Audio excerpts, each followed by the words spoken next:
gas pumps.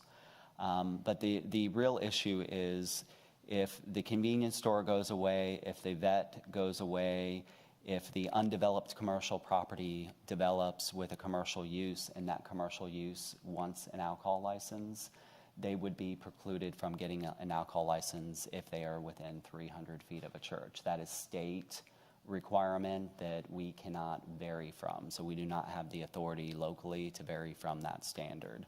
So that was the other concern. So you do have an undeveloped C2 property that is immediately adjacent to the Kalen Center that would potentially be impacted from a future alcohol license. So if a restaurant were to develop here and the church were approved, the restaurant could not get an alcohol license.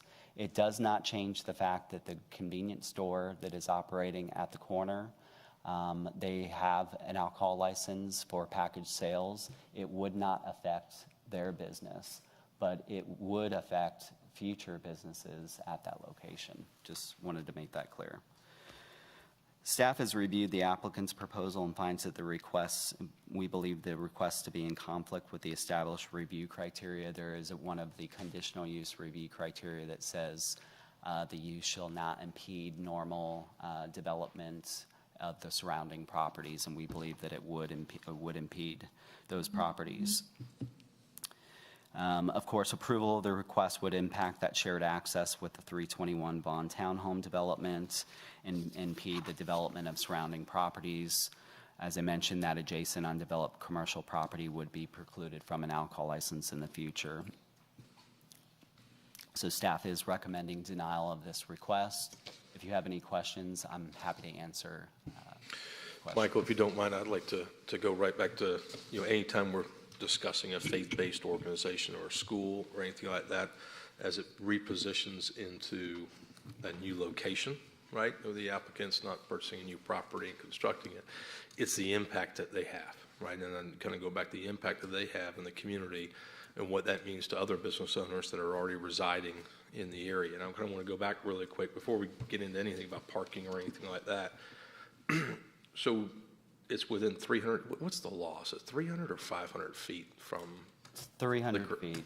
300 feet. Mm-hmm. And so the Shell station, who currently sells gas, is operating there. And they can continue to operate, but if they decide to sell that store, then the value would diminish significantly of his business value because a new store owner coming in would be restricted from getting a license to be able to sell beer and wine.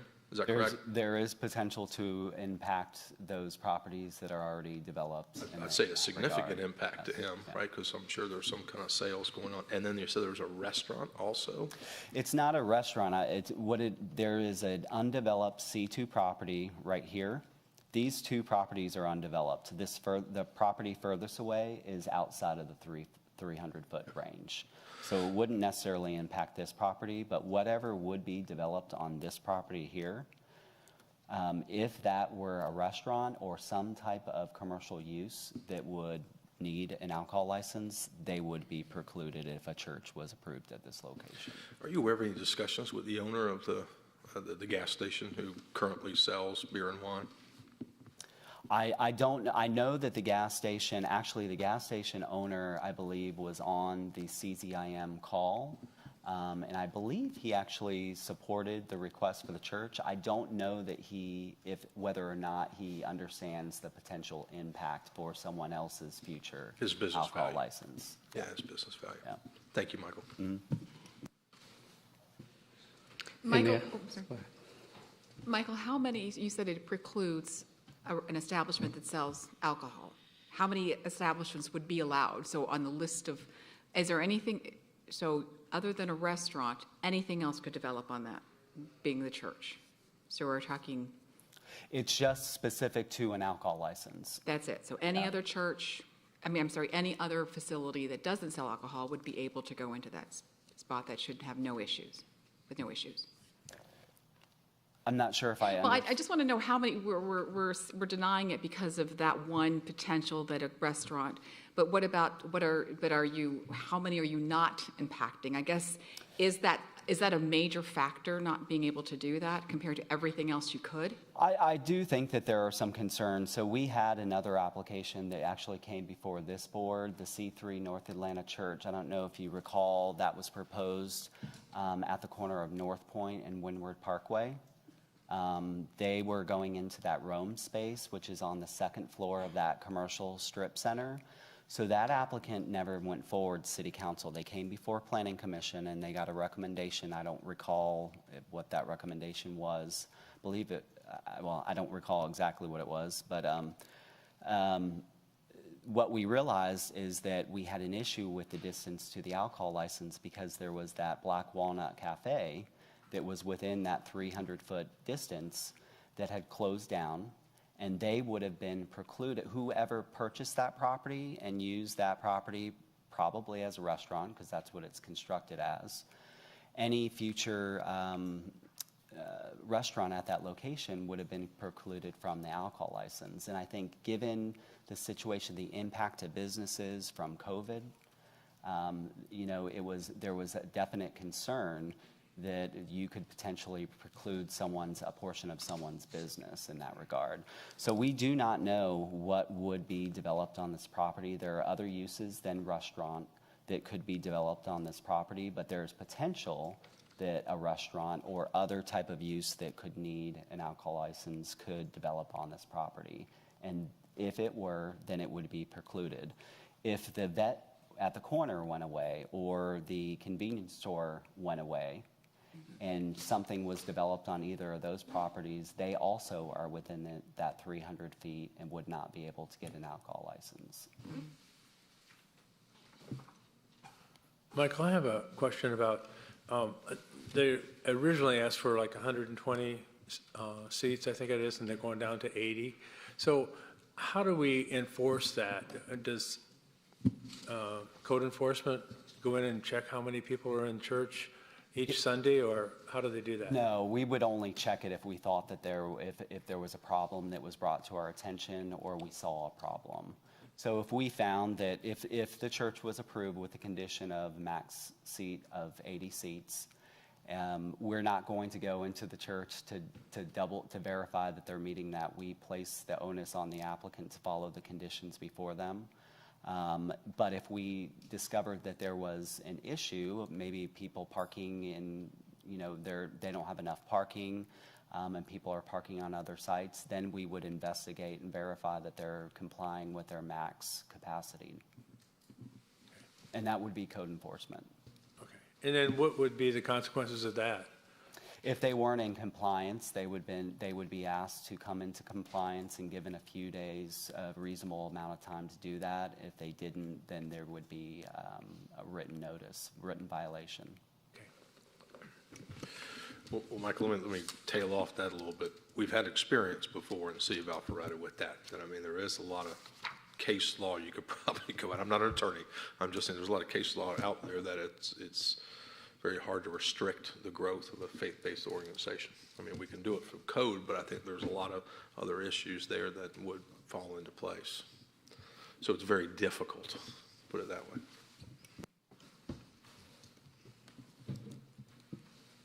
So you expressed some concerns about 36 townhomes, 36 homes with residents that were concerned about traffic and crossing.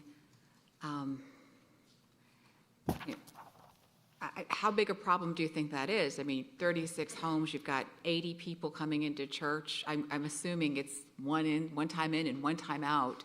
How much impact are you estimating that would be?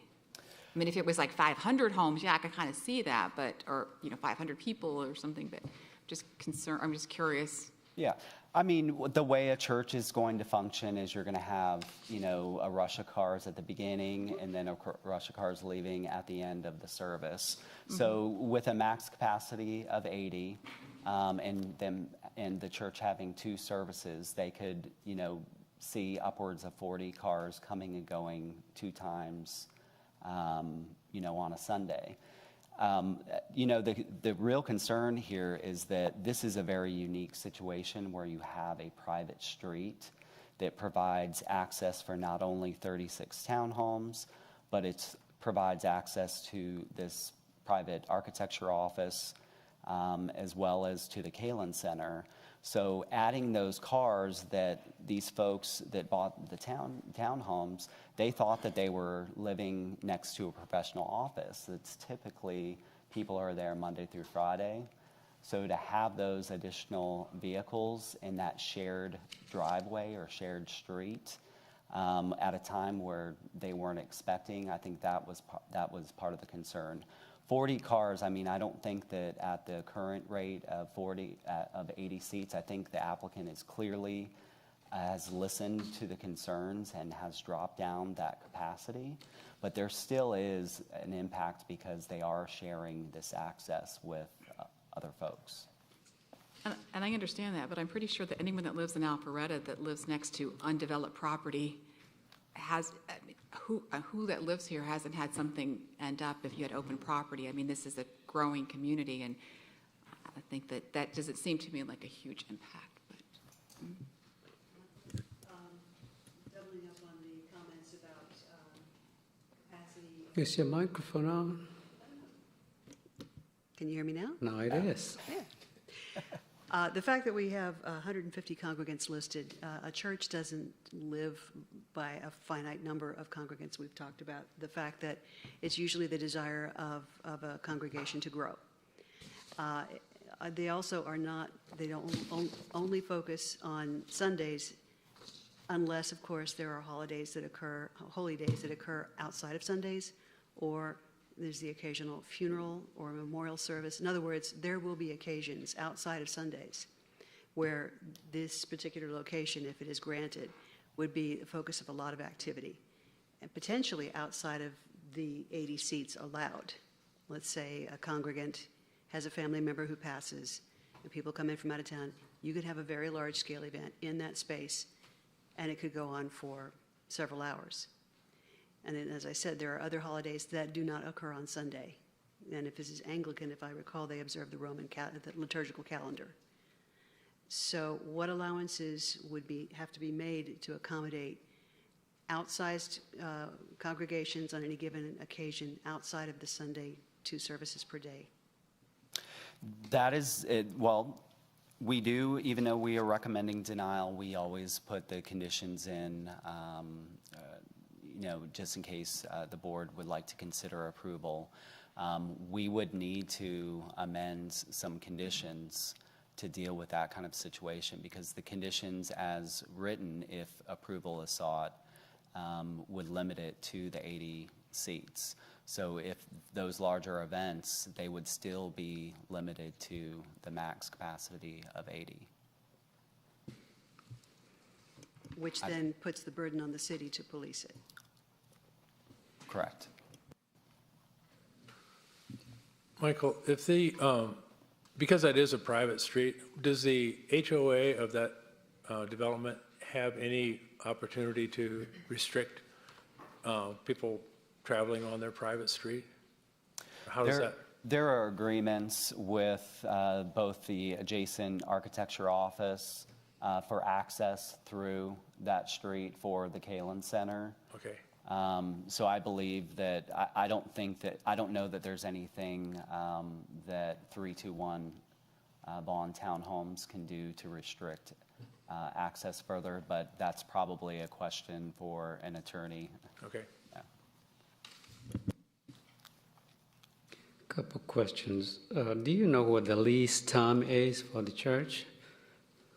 How long the lease? I do not offhand, but we do have the applicants here. They Who should asked look the into applicant that question?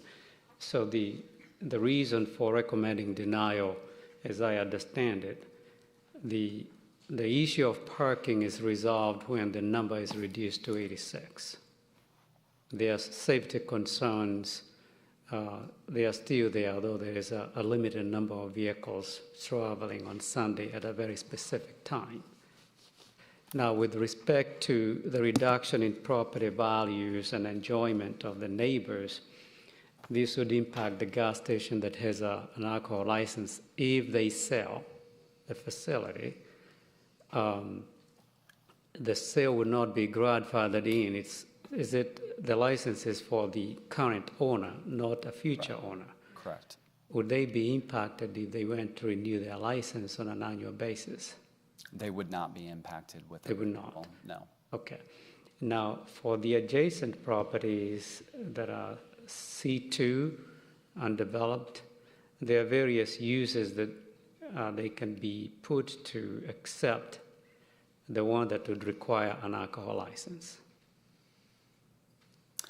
I'm not sure I understand. So the owner restriction for the property right next to that one, and I'm looking at the map to see where the north arrow is, that one you're pointing at, is they would not be able to develop or engage in any business that requires an alcohol license. Correct, correct. And what I'm trying to think in my mind is to what extent are they limited in terms of enjoyment and use and reduction in property values? That's why I asked that question. That's it for now. Any other questions before we ask the applicant to? You can always ask Michael questions after the applicant and when we deliberate. We're going to ask the applicant to come forward and make a presentation, and then we'll have public comments. All right, good evening. Thank Good you, evening. Michael, Mr. Commissioner, and, well, Mr. Chairman, I should say, and Commissioners. I need to learn how that works. That's perfectly fine. It's good to be here this evening, and we're thankful for your time. So I am Jordan Warner. I'm the pastor of the parish. This is Ryan Fetz. He is a volunteer leader of our facility search team.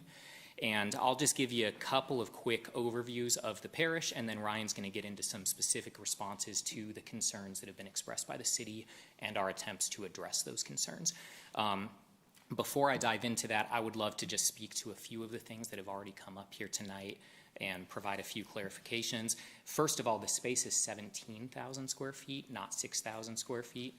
We are only using 6,000 of those square feet, but the space is much larger. So just in case that matters, I wanted to clarify that. We also do not have classes on an ongoing basis.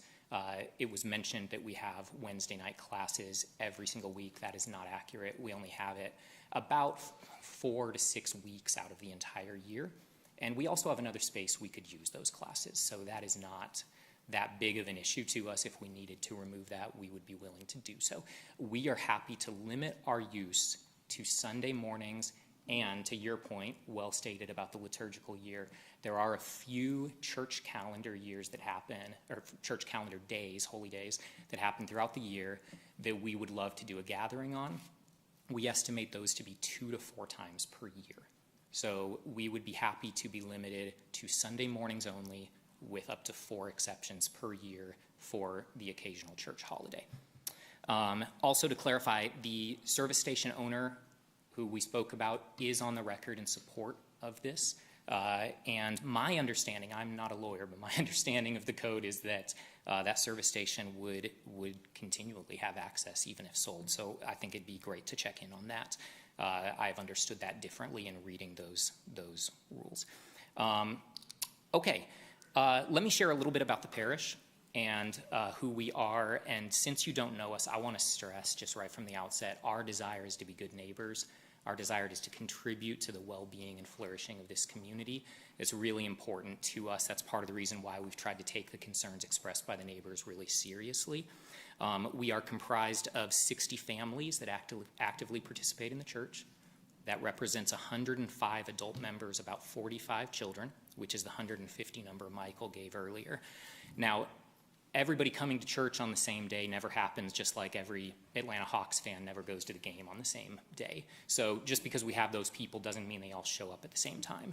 So on average, on a given week, we have 54 adults, 92 total people, including children and teens. This year, on average, we've had 27 vehicles per week. 27. The Kalen Center has 43 parking spaces.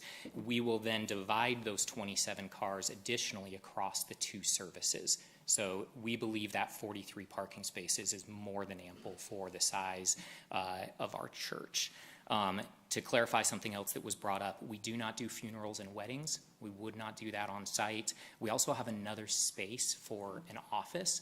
that we would do our smaller sized groups, classes, things like that. So again, our use would be limited to Sundays and those several liturgical events per year.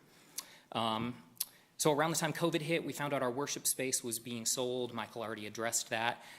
We have evaluated 67 spaces. We know one of the things that we've heard is, hey, why don't you guys go to an industrial space where you don't have to seek a conditional use permit? And I just want to share, we've tried. We've really tried to do that.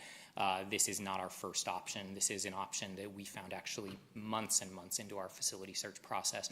We've been thrilled to find it, though, because one of the things we've hoped for is a space that we only inhabit that space 5 hours a week. And we've hoped that it would be a meaningful, productive place the rest of the week.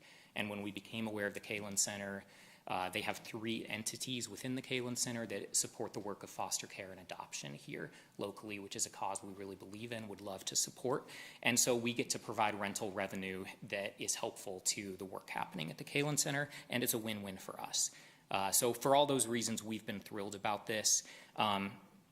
Again, we anticipate 5 hours a week, and that would be the scope of our use. I do want to say, though, and then I'll turn it over to Ryan, we take really seriously the concerns that have been expressed by the residents of the nearby townhomes. We have sought on multiple occasions to meet with them and are willing to do so, happy to do so. We'd love to collaborate with them and find ways to be for the good of even the townhome community. That would be part of the reason we exist as a church. We also proactively deferred our application for 1 month to adjust our plan in light of their concerns, which is why we ended up dropping that seat count. It was directly in an attempt to make this simpler and better for everyone. So having dropped down to 80 seats means it no longer requires any additional parking beyond what is on site. It also no longer involves any pedestrian crossing. We will simply pull into a parking lot that has already been approved by City Council. And therefore, since we're leasing that facility, we're simply pulling into a parking lot that's already been approved. And we hope that that shows our good faith desire to be good neighbors, to operate collaboratively, and also reaffirms that we are not a large church. Some of the concerns that have been expressed just simply don't understand the size of our church and also the approach of our church. There are indeed churches that are seeking to grow. We call those attractional churches. We are what's called a formational church, which means we're much more concerned with the inner development of the people who participate in our church than any strategy to add new members. Of course, we won't slam the door shut. We're happy for anyone to come at any time, but our primary goal is not to grow this church numerically. We know there are 3 primary concerns from the city. I'm going to turn it over to Ryan, and he'll address those. Thanks, Jordan. So the report raised 3 main objections to our application, and I'd like to speak to those. The first is the safety issue caused by pedestrians crossing Vaughn Drive, and in our view, this concern has been eliminated by the reduction of seat count and all parking being on site at the Kalen Center versus some of the parking in previous plans was going to be at the Millennium condos across the street. There was a question earlier about would that agreement still remain. We've done nothing in recent weeks to change that agreement. We don't think we need the parking, but we're open to input and further collaboration on that topic. The second concern raised was the potential traffic congestion on Brendall Lane accessing the rear parking lot of the Kalen Center. I'd like to point out that rear parking lot is 26 parking spaces, so we're not talking about that many cars in the grand scheme of things. We have submitted a parking plan to control the traffic flow. And as Jordan mentioned, the rear parking lot has already been approved for use 24/7 by the Kalen Center already. The third concern is the restriction of alcohol license within the given radius. I'd like to point out that to date, the owner of none of the sites has made any protests of our application. On the undeveloped lots, there are no alcohol license pending. And I actually happen to have the marketing materials that are marketing that site for sale. And they talk about medical office, general office, and retail. There is no mention of alcohol, restaurants, bars, et cetera, in the materials that they're using currently to market the space. We want you to know that we don't take any objections raised by staff personally, and we hope that our response is not received personally. But we also think it's important to point out that we think that together as a city we have a problem on this issue as it relates to the Religious Land Use and Institutionalized Persons Act otherwise known as RLUIPA, passed by the U.S. Congress. I've got a section to read from the U.S. Department of Justice. RLUIPA contains a section known as the Equal Terms Provision. It provides that no government shall impose or implement a land use regulation in a manner that treats a religious assembly or institution on less than equal terms with a non-religious assembly or institution. Examples of cases in which some courts have found equal protections violations include situations where places of worship were forbidden, but private clubs were permitted, where religious assemblies were prohibited, but auditoriums, assembly halls, community centers, civic clubs, daycare centers, and other assemblies were allowed, and where places of worship were forbidden, but community centers, fraternal associations, and political clubs were permitted. As a matter of fact, the Alpharetta zoning code allows by right in C2 the following non-religious uses with assembly type uses: clubs, fraternity, association, or lodge, daycare center, public building, school, theater or cinema, athletic facilities, museum, or a commercial parking lot. Furthermore, according to RLUIPA, the government cannot impose a substantial burden on religious exercise unless, this is from the DOJ again, unless it can prove both that it is pursuing a compelling governmental interest and that it is using the means that are the least restrictive of religious freedom. It is clear to us that to forbid the use of the Kalin Center for religious assembly due to traffic congestion or hypothetical future alcohol permits does not meet this test. Because the city must treat religious organizations on equal terms with non-religious organizations who are already permitted by right in C2, and because the city has no compelling governmental interest that meets the standards required by the law, we believe our application should be approved. Thank you. Thank you for your presentation. I think I have a few questions for the applicants, and the board might also have additional questions for you. The first one I have is, how long, what is the term of your lease agreement? Yeah, it's a one-year lease with options to renew for 4 additional years. Do I have that right? It's a one-year lease with 4 one-year renewal options. Okay. You said the total number of members is 115?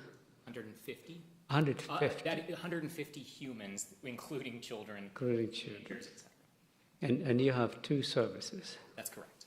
So the 150, including the children, are in 2 services. Correct. So each one would be about 75. You can accommodate 75, not all 150 at the same time. That's correct. And that would be if everyone associated with the church showed up on the exact same day, which, as a pastor, I can say never, ever happens. But yes, theoretically, even if everyone showed up on the same day, we would have sufficient parking at the Kalin Center for that.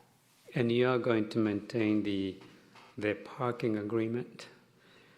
How old is the church? Yeah, the church was founded in 2014.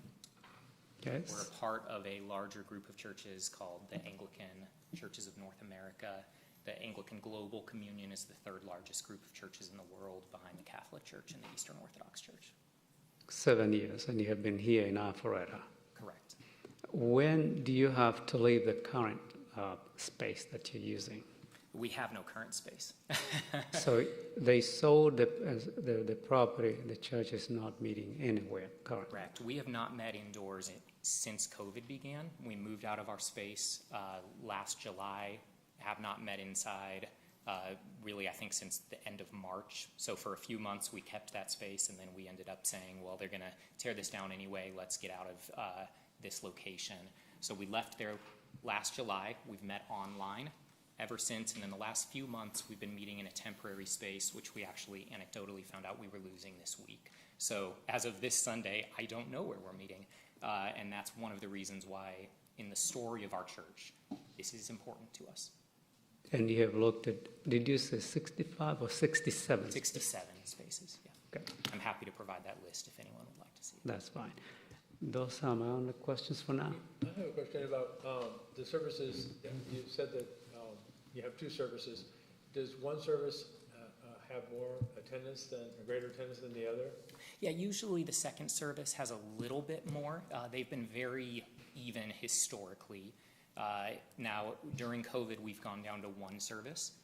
So again, we've only had 27 cars on average this year for the entire church, even when everybody's been combined into one service. But we think we're much smaller than actually these numbers indicate because of the pandemic. But yes, theoretically, the second service on average, I would say has about 55 to 60%, and the first service has about, the rest. Okay. And then the other question is, have you met with the Townhome Association since you have reduced the number of guests that you're asking for? Yeah, so the reduction was made about several weeks ago down to 120, and then the reduction further down to 80 seats was just made yesterday. Okay. We have not met with them yet. However, we've also requested to meet with them, and we have not received a response. We would be happy to meet with them. I have a question for you. You mentioned that you would not be conducting funerals or weddings at this same facility. Where would they be? Yeah, so that's a great question. Weddings and funerals specifically, we would just say, we're happy to perform a service, but we are not in the size or space of church to be able to provide a facility for that. So it would be up to somebody else to find a wedding chapel or another church. We are not a large enough church to be able to facilitate that. Okay, and in reading up on, because I was curious about the Anglican Church of North America, it does have missions, if I understand correctly. So there is proselytizing. Sure, I would be curious to hear more what you mean by that. Wishing to expand the membership. I guess what I would say with that is that at a broad level, we would hope to see the way of Jesus, which I understand to be love of God and love of neighbor, increasingly shaping the city we live in, which looks like justice, compassion, mercy, kindness, goodness, the flourishing of all citizens, et cetera, et cetera. That doesn't necessarily equal to church growth. If more people want to come, that would be fine. In our understanding, that's not a problem in this case because we are capped to 80 seats, and we would take seriously the authority of the city. And if the city approves us to 80 seats, we will cap at 80 seats. The other piece of that, just so you all know, we would sooner run out of children's spaces than adult space. So if we hit that cap, we would actually already have other problems, meaning we have outgrown the space and we would be looking for another space. The adult space actually is one of the last problems we would run into, though currently we think we have more than sufficient room, significantly more, for all of the spaces of the church. So the best case scenario is that your message would take seed and you would find yourself with a happy problem. That's Too correct. many people. I love how you said that, sure. We'll go with that. Thank you. Any further questions at this time? So you have 45 children now? 45 children and teenagers, just minors that we don't consider adults. That do not drive. Yeah. Some of them drive. You got to watch out for those kids. All right. May I say one more thing? I would just like to say we understand that there has been a challenge with the other church recently on the restaurant and alcohol issue. We believe our situation is different. In that case, there was an actual restaurant space that was vacant within the 300 feet. In our case, that is not the situation. And so we would be applying a hypothetical, well, maybe this could someday become a restaurant, at which point that would be true of any C2 property that ever exists. And so it feels to us like that might be a bridge too far to be practical for any church to ever receive a conditional use permit. Thank you. We are going to open this for public comments, and you will have time after public comments if you need to say something else. So all those in favor, please come forward one at a time, and as you come forward, state your name and address for the record. You are first. Good evening. Good evening. I'm Fred Moeller. I represent the ownership of the Kalen Center. I'm one of the owners.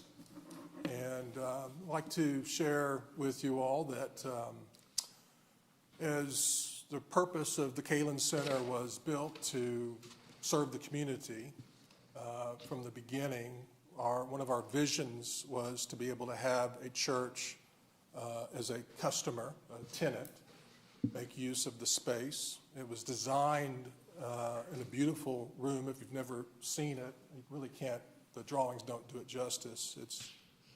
It's a space that is perfect for meeting that size church of the parish. Right now, there's 27 or more cars parked at the Kalen Center this evening. We're doing a training and training foster parents. We've used the facility to reach out, to train, to meet together, and we were selected. We've been approached by a number of organizations who wanted to lease from us, and being thoughtful about our community, being thoughtful about our neighbors, we believe that the Sunday morning schedule is actually the least impactful for our neighbors, the condominiums, the Millennium, and the surrounding neighbors, meaning that the traffic would be minimal, there would be little impact. We've had the parking lot full, the 27 spaces, we've had it full numbers of times over the 5 years that we've operated out of the Kalen Center, and there's been no concerns about traffic or issues coming out of Brendall Lane. So that just hasn't happened. That's not been my experience, and no one's reported any concerns. I've never seen a traffic jam at Brendall Lane and the parking lot. It doesn't happen. So it's unfamiliar to me that that would be a concern, particularly on a Sunday morning. But I would like to continue to grow our business. Our business model was to make use of this large space, to lease it out. Certainly, we're counting on the parish and the contract, the lease agreement for the growth of our business. And it's been an important part of what we envision for ourselves for the future, and certainly would like to see that happen, and certainly we take good measure. I spoke to the owner of the gas station this evening and asked him to join us tonight. I don't believe he could make it, but he assured me that he was in support of the parish's application as well, speaking just from the conversation I had from him.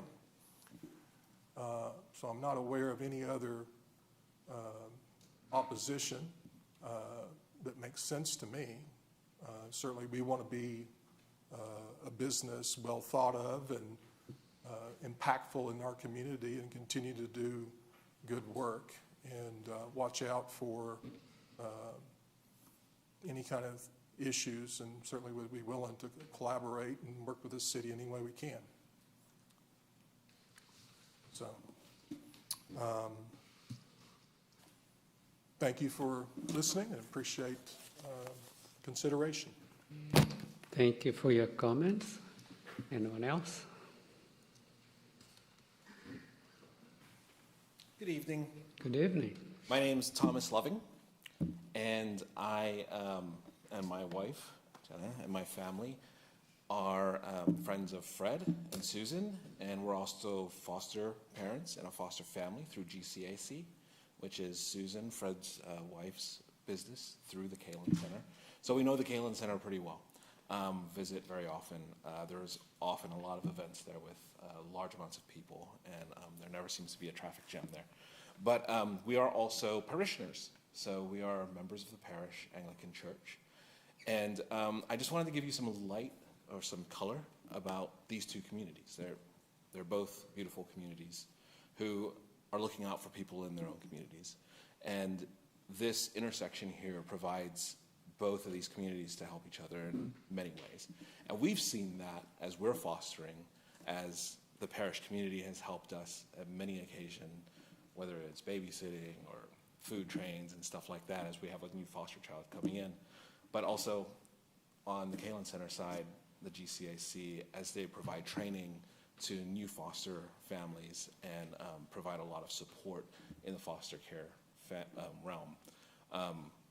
So I'm definitely in support of these two communities being entwined a little closer together, and hopefully both of those communities being so close will foster other good advantages within the community. And so I would ask that you wouldn't hold this up.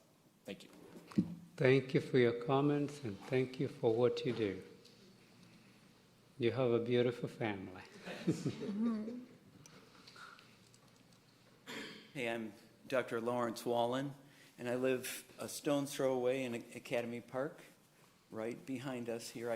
From the townhome, I can see the City Hall. So, and my wife and I and our family attend the parish, and we have been to very large churches in the surrounding area in the past, and what we like about the parish is the size, the relationships, the care. It's a caring community.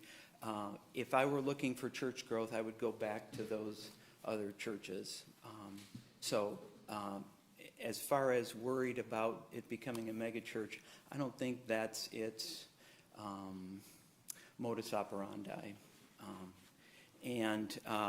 At the beginning of COVID, we started going, and it was a lifesaver Zoom-wise, and really have just started to get to know some of the members. And Jordan's been awesome. I just think it needs a home. It needs a place to meet, and this makes sense. And the arguments against it don't really make sense. So that would be my comment. Okay. Thank you for your comments.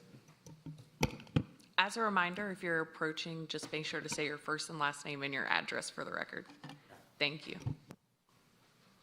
Hello, everybody. Please excuse the accent. My name is James Douglas. I live in Roswell 115 South Shore Court. It's written at the back. I have been going to this church for 5 years, and I just thought, again, as part of your exploration into this, there's a human story as well as there's a legal and a logistical story. And I help look after the 5-year-olds. I've got 2, not in that group, 5 and a 3-year-old.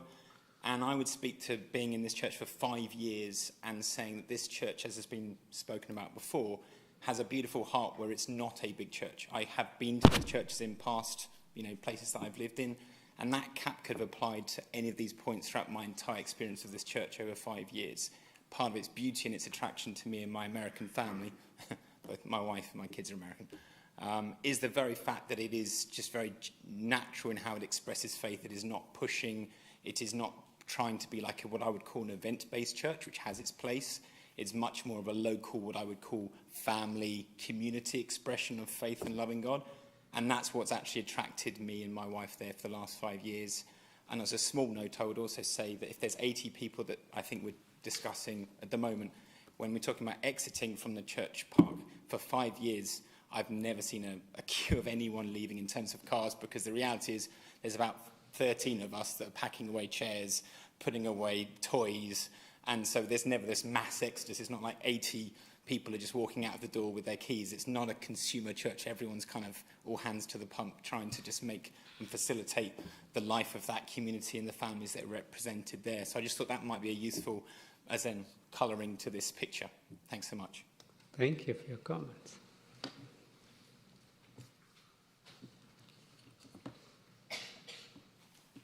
Hello.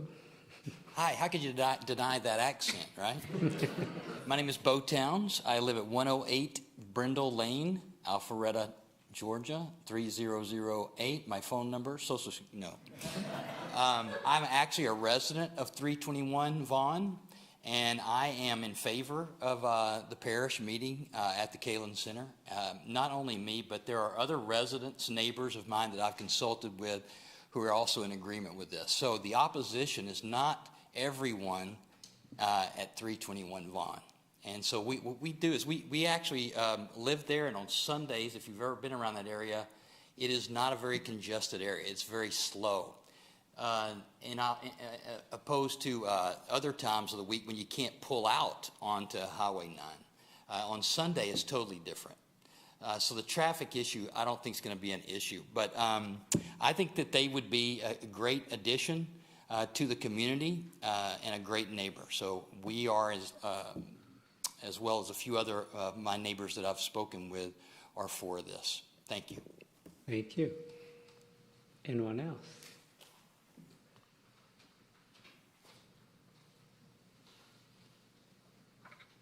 Hi, my name's Jim Murphy, 10865 South Kimblebridge Crossing. I've lived here in Alpharetta for 21 years now, and we love it. We love this community, and I want to emphasize some of the words that you've heard tonight: neighbor, community, family. And I've got 2 teenage boys. One goes to Chattahoochee. The other one just graduated a week or so ago, and he's going to Georgia Tech. And I got to say, we've been coming to the parish for 3 or 4 years now, and this is the first time that we haven't had to corral my children to get ready for church. Instead, they get up on Sunday mornings and they come downstairs ready to come here. And as soon as church is over, the very first question is, where are we going to eat? And so Of course. and they're eating us out of house and home, I can promise you.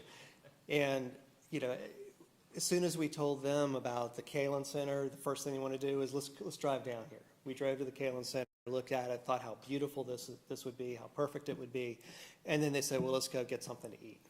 And I envision our Sundays as coming to church here at the parish, walking or driving down to somewhere, in the square area to eat. And even my son, who's heading off to Georgia Tech, said, I'm close enough. I plan on coming back to church on Sunday mornings. This is a special place. This is a special group of people.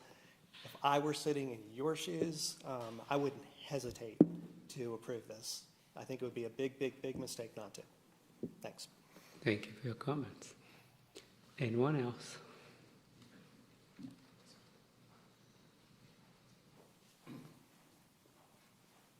Hi, my name's Mike Nelson, 3645 Milton Park Drive, Alpharetta. Thank you very much for your time. And I am one of, the founding members of the parish. And so the parish is as old as my son. So I tell people the parish is now this old, 7.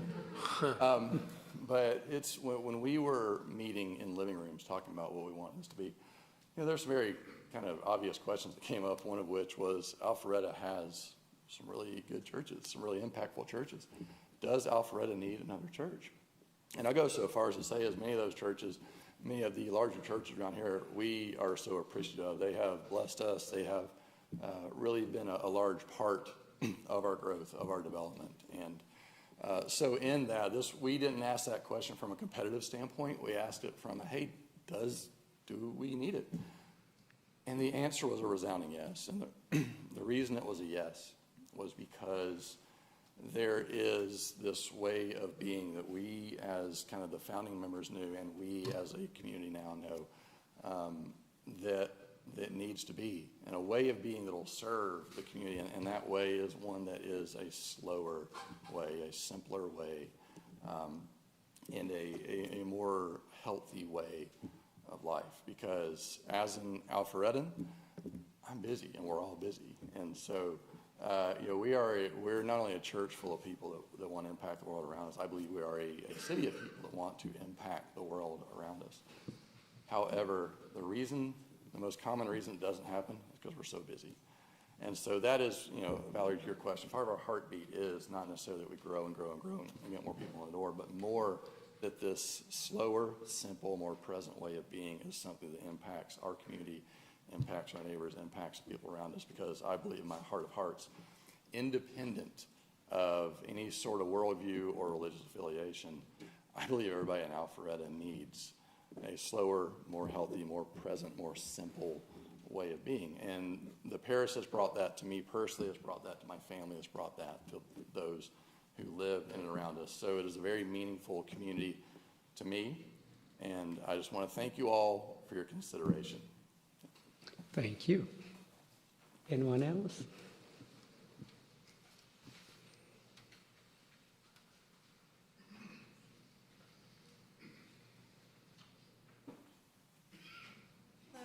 Hello.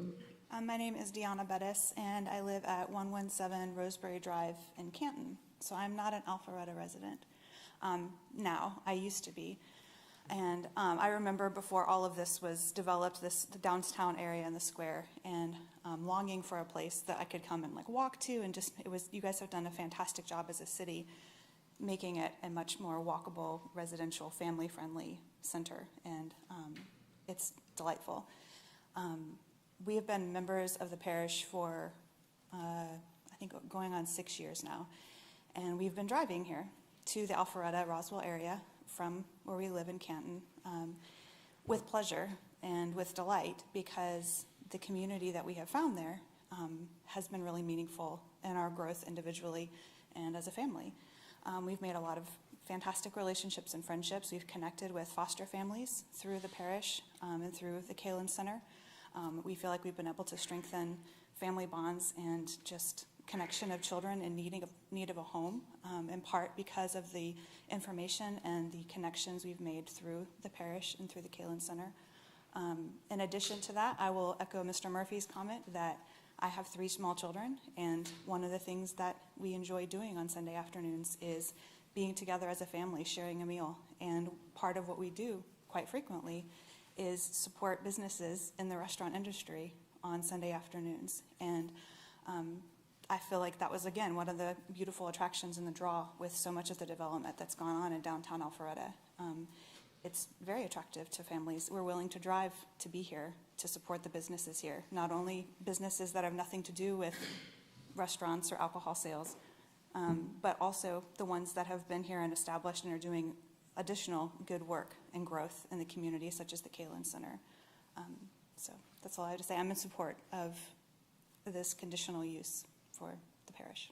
Thank you for your comments. You can always move back to Alpharetta from Canton. Believe me, I've considered it.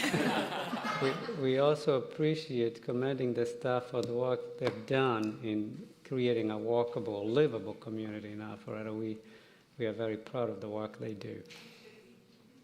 Thank you. If you do me a favor, when you talk into the mic, so everyone could kind of hear you and get you on record. I'd gladly to. My name is John Ott. I live at 5170 Mills Drive in Cumming. So I'm not a current resident of Alpharetta, but my parents moved to Alpharetta 35 years ago. And I went to Barnwell Elementary in one of the first classes to be a part of that school. And I remember when North Point Mall was built, and I went to Wills Park Pool. That's where I grew up. So Alpharetta has a special place in my heart. And just like Deanna said, it's moving to see the way that the city has grown over time. And a part of my journey personally had me working at one of the really large churches here in the area. And it was wonderful. And what a partner to this community that church has been. And it led me to leave this part of the world and go with my family to Chicago to help lead the kind of church, Mrs. Manley, that you were talking about, the proselytizing kind. And I had a really awful experience there. And it at the hands of a church that wasn't a good neighbor. Frankly, it destroyed me. And I came back here with my family, trying to find community again. And we went to a number of bigger churches trying to pick up the pieces, and weren't finding it.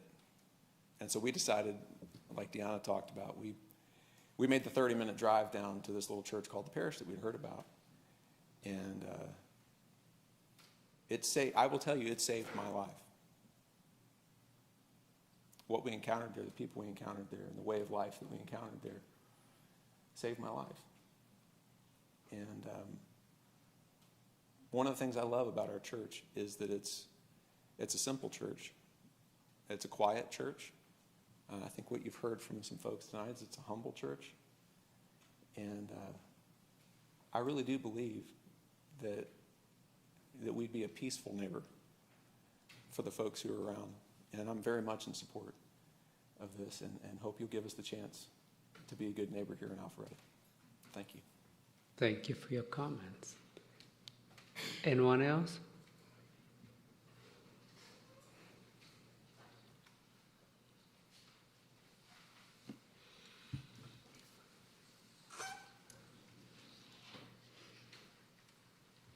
Good evening.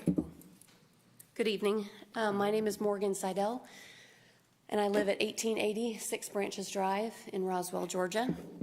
We were having a conversation out front about do we like public speaking, and I have to tell you, I'd rather write 30 pages than speak 30 seconds in front of you. So forgive me if for whatever. But I'm here to speak in support of the Parish Anglican Church. I have been coming here for about four and a half years, and it is an incredible place with incredible people.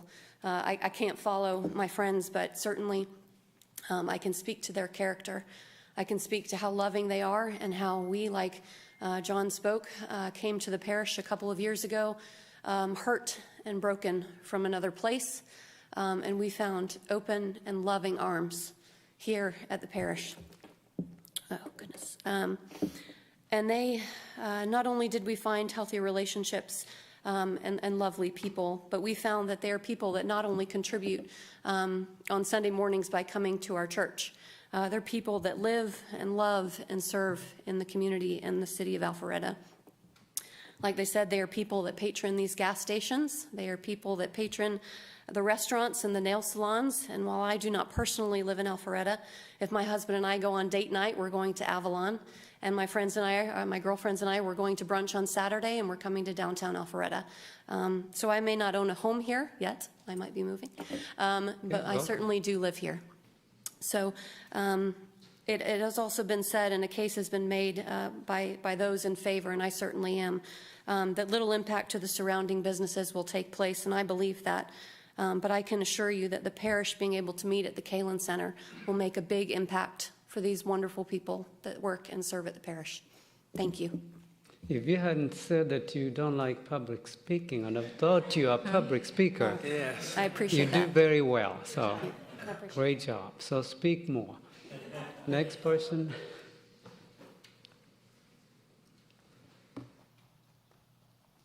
Hi, good evening. My name is Sarah Fetz, and I live at 125 Lawrence Oak Court, Alpharetta.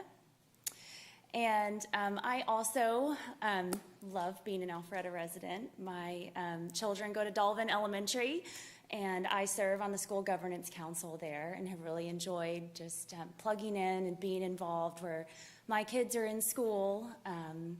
And I was a teacher myself in Fulton County schools for several years before staying home with my kids. And we have been going to the parish for about 4 years, and I just wanted to reiterate the heartbeat of the parish to be good neighbors, and we want good for our community, and not just for other churches and other organizations, nonprofit, profit. We just want good. We want to serve. We want to be involved. We want to have real, authentic relationships. And we want to be a good neighbor. And I just wanted to say I'm in support, and thank you for your time tonight. Thank you. Anyone else?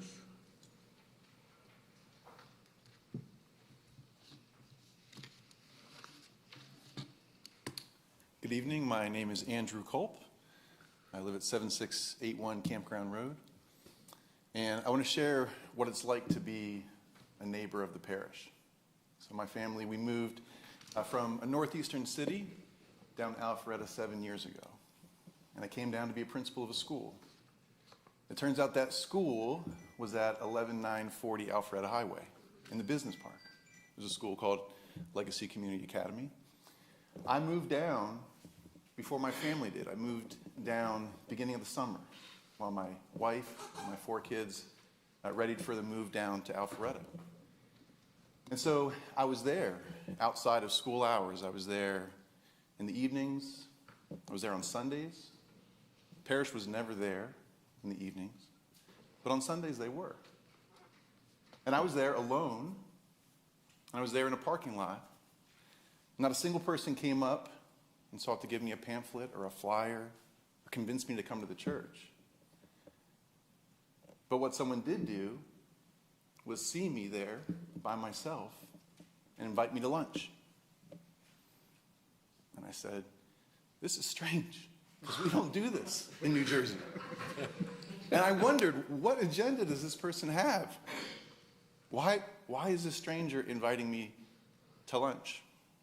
And I took a flyer and I went to lunch with a guy named Eddie. And I got to know Eddie's family.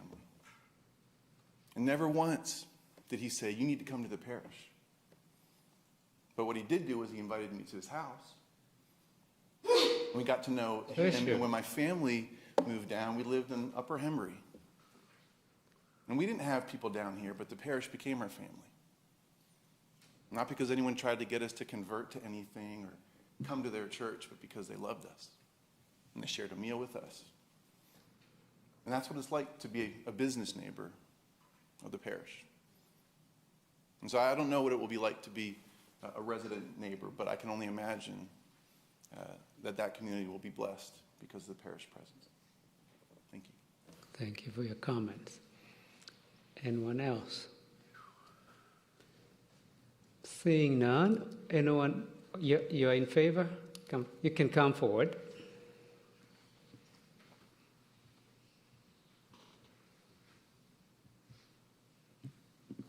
I'm Rennie Scott at 115 Windfall Court here in Alpharetta. I'm retired, moved to Alpharetta because my grandchildren and children live here. And we lived up in Dalton, Georgia, and my son called me one day and he said, Dad, if you're getting older, this is kind of uncomfortable conversation, but you're getting older, and my kids need grandparents. And so we sold our house and came to Alpharetta, and my grandchildren go to Alpharetta Elementary School. But you know, we wanted to be part of a church. We joined a huge church, and you're just part of a big crowd. And when you're new to a community, you want to be known. You want to get to know some people. And we ended up at the parish, and we've been there about 4 years. And their strategy is to be intentionally small. And that's so radically different. I mean, here we have one of the biggest churches in America in Alpharetta. And here the parish is intentionally small because they know that little is big if God is in it. And what they want is to help us become better Christians, help us to get to know Jesus better. And it's impacted our lives and changed our lives. I was at this conference with the Convoy of Hope, which is a major relief organization, humanitarian thing, and I was just moved by the incredible need in COVID for children who are hungry. And I went to our pastor, Jordan, and I told him, I said, I'm really been moved by this thing. If there's any chance that our little parish could do something in this regard. And I said, could we do it? I mean, it was at Christmas time. Well, you know, end of the year giving's the big deal in churches. And I said, you know, I know we probably couldn't take up a contribution at this time because it would impact our budget. He said, Rennie, forget budgets. If we don't do this, if we don't care about people, if we don't care about children, then we shouldn't even be a church. And the extraordinary thing, this tiny little church, they gave money for 100,000 children to be fed during COVID. And I thought, man, this is a church. Because they care about not only us growing, but making a difference in the lives of others. Little really is big if God is in it. Thank you for considering this church. Thank you for your comments. Anyone else? Seeing none, anyone in opposition, please come forward. I have 13 in favor, no one in opposition. I'm going to close public comments, and I'll ask the applicant if you have any. Are you asking for opposition? I did ask for those in opposition to come forward. All right? I beg your pardon. That's fine. That's fine. My name is Mick Jacobs. I live at 116 Brendall Lane, Alpharetta, Georgia, 30009. And ladies and gentlemen, I am happy and a bit surprised to be here. I hadn't planned on coming to this meeting. My wife carries this banner, and quite admirably, but she's unavailable as she's in mediation, so I'm here speaking a little bit on her behalf and a lot on mine. I've heard a lot of really good things tonight about the Kalen Center and about the parish church. They both seem like great places. I think that the Kalen Center, I've never been to it. I live right on the corner. I've never actually been inside it, but I think it probably does good work. And I believe that the parish church is probably a heck of a church.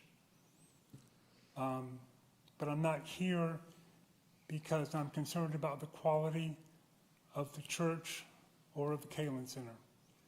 I'm here about the impact that the meetings at the Kalen Center would have on my neighborhood. And that impact, although it's been made very little of by some people this evening, would be quite big. Now, I understand that this is a Sunday morning situation, but an individual like me who has to work on Sundays, and there are other people who have to work on Sundays and have to go in and out of our entrances on Sundays, would be affected. Also, keep in mind that people entering and leaving the Kalen Center on a regular basis don't enter and leave the Kalen Center all at once for one major appointment. But for the church, they would be coming in and going out for a specific starting and leaving time.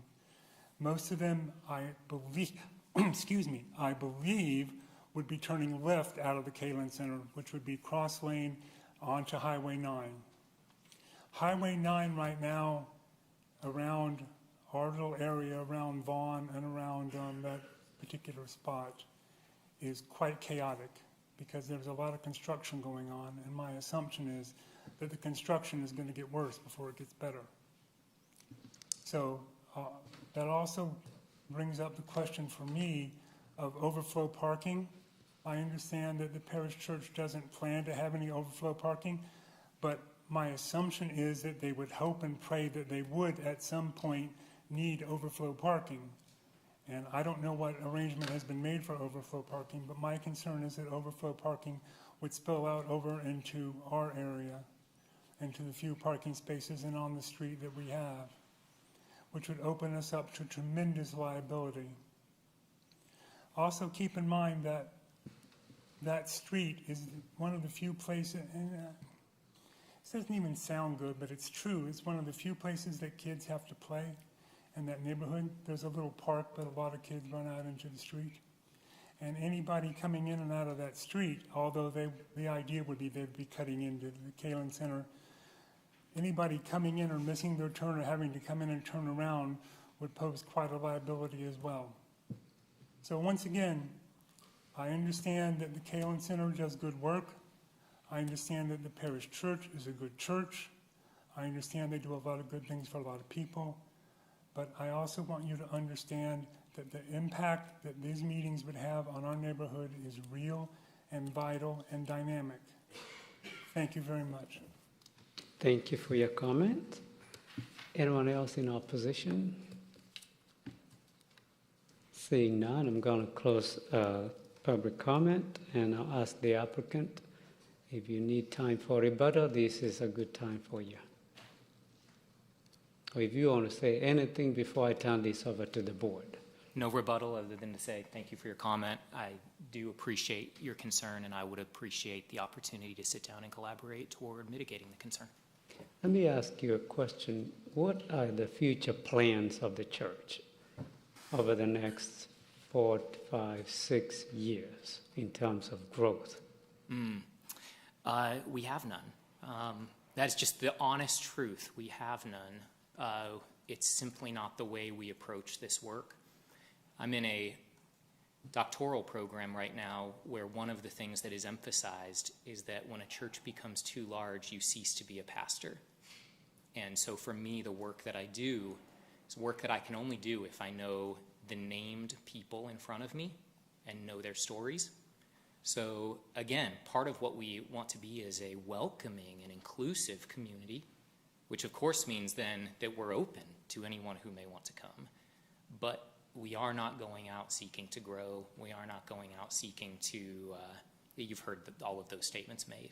So I can honestly tell you there are no plans around growth other than us just continuing to be who we are.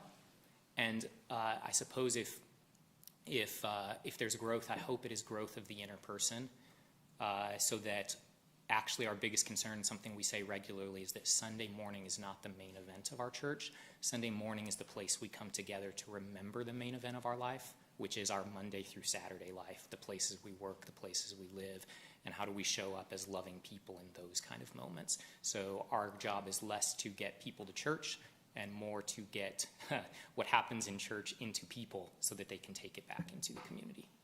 Do you plan in the future to build your own facility? I think that's where I was going with that question. I see. I wouldn't say we would be opposed to that. We certainly would not have anywhere near the financial resources to do that right now. Honestly, one of the biggest challenges we've faced is that we do not have the financial resources to go into other zoning areas. We've looked, we've done tours, we've done walkthroughs. The build-out costs alone would be substantial to sprinkler and meet fire marshal codes and all of those things that we obviously respect and take seriously. So we certainly wouldn't be opposed to that, but that is not any kind of imminent thing for us. One of the things that happens in younger churches like ours is that if there is growth, the growth then allows you to go and get a different space. And usually that pattern happens a few times before a church ever buys or builds their own building.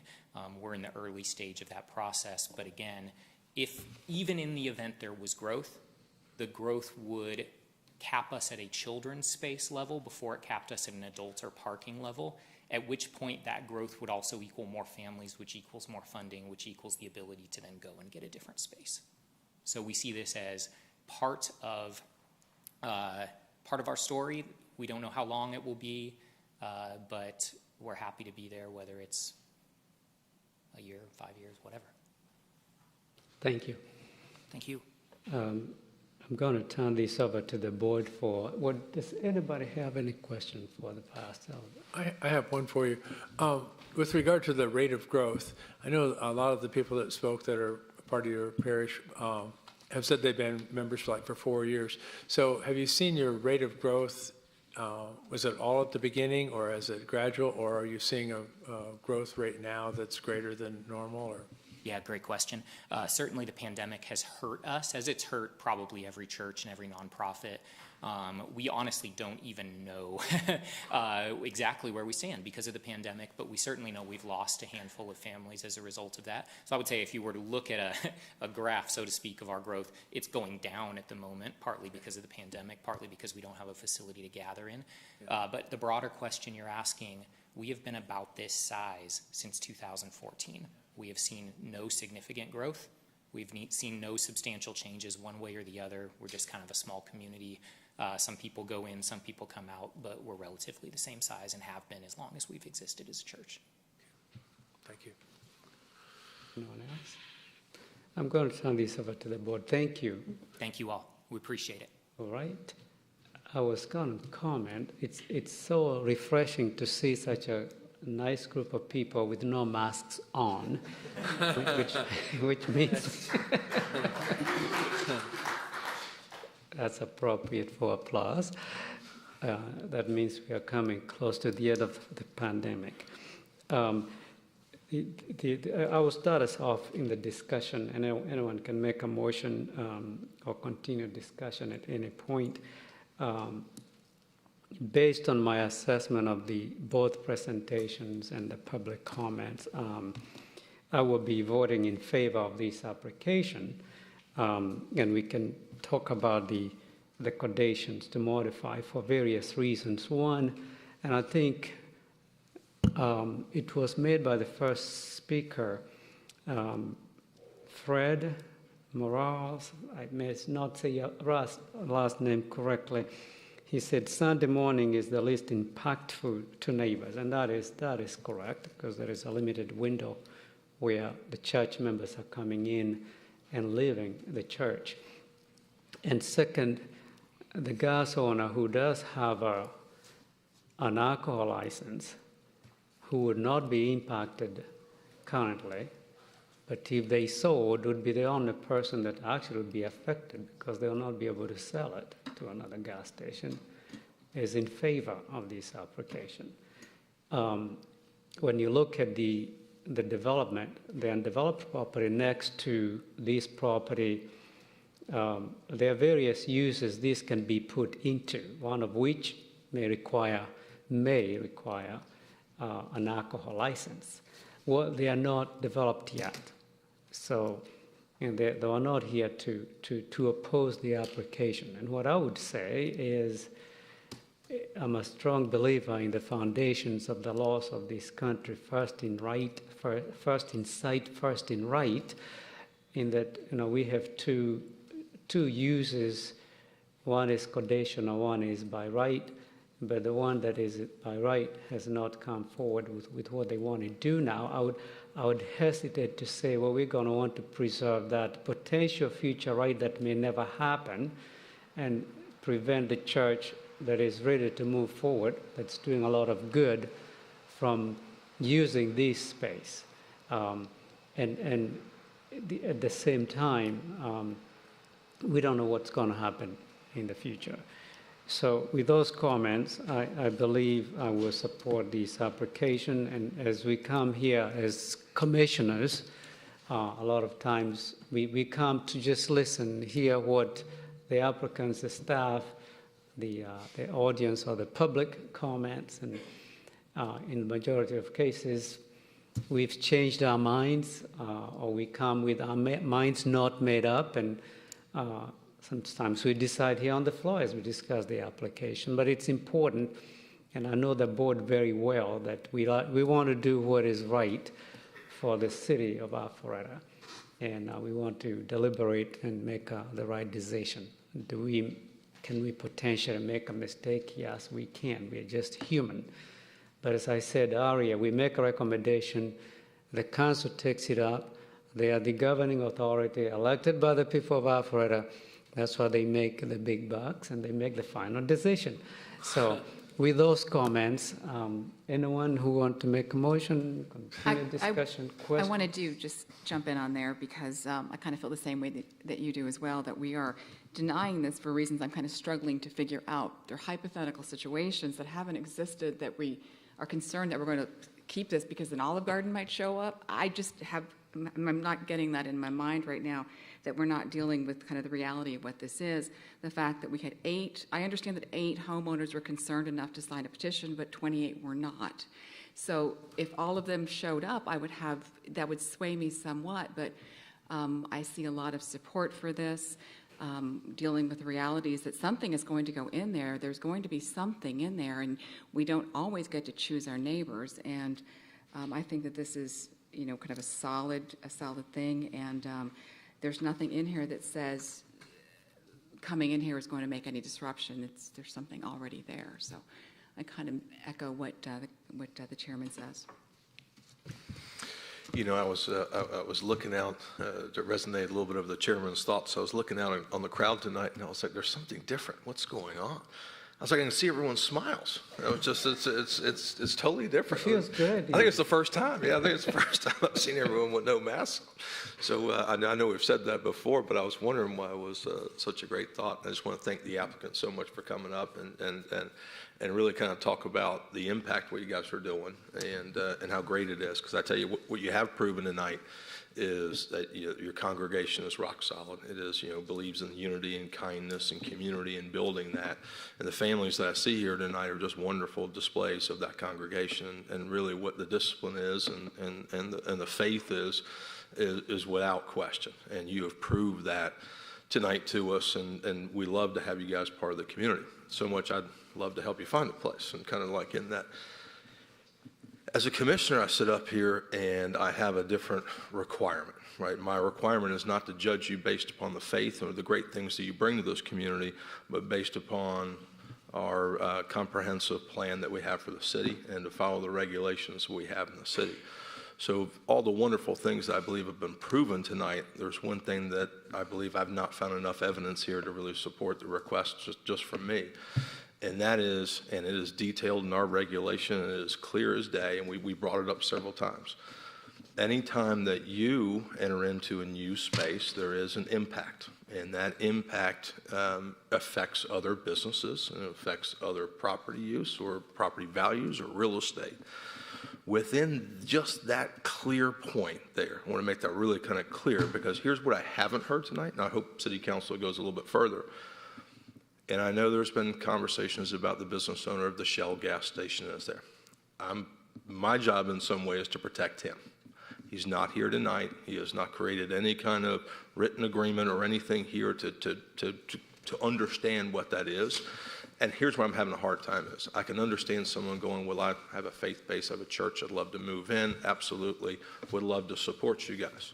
The difference there is that man operates a business and it has a business value, and he sells beer and wine. It is his right. It's what he has. He has a license to do that.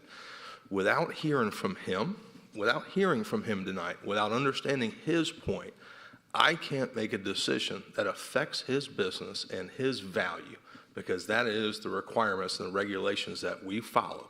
Without anything else about the parking space or the space or what you're doing, because that evidence hasn't been proven to me tonight, I have to stand up for his interests and recommend a decline or a deny of this, because without hearing from him, he might not understand what he's saying is he is giving up and supporting you.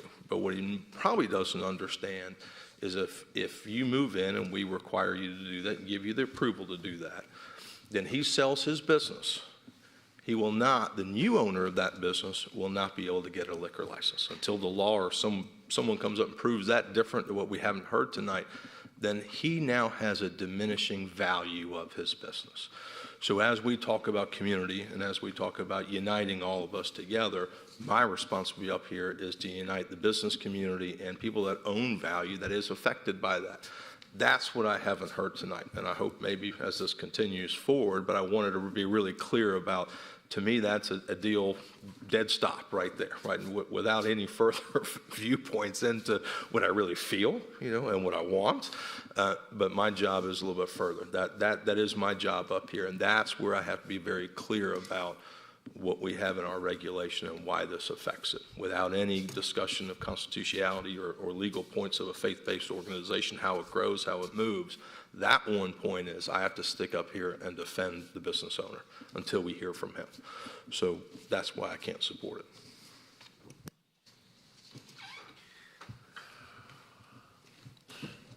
Further discussion, motion?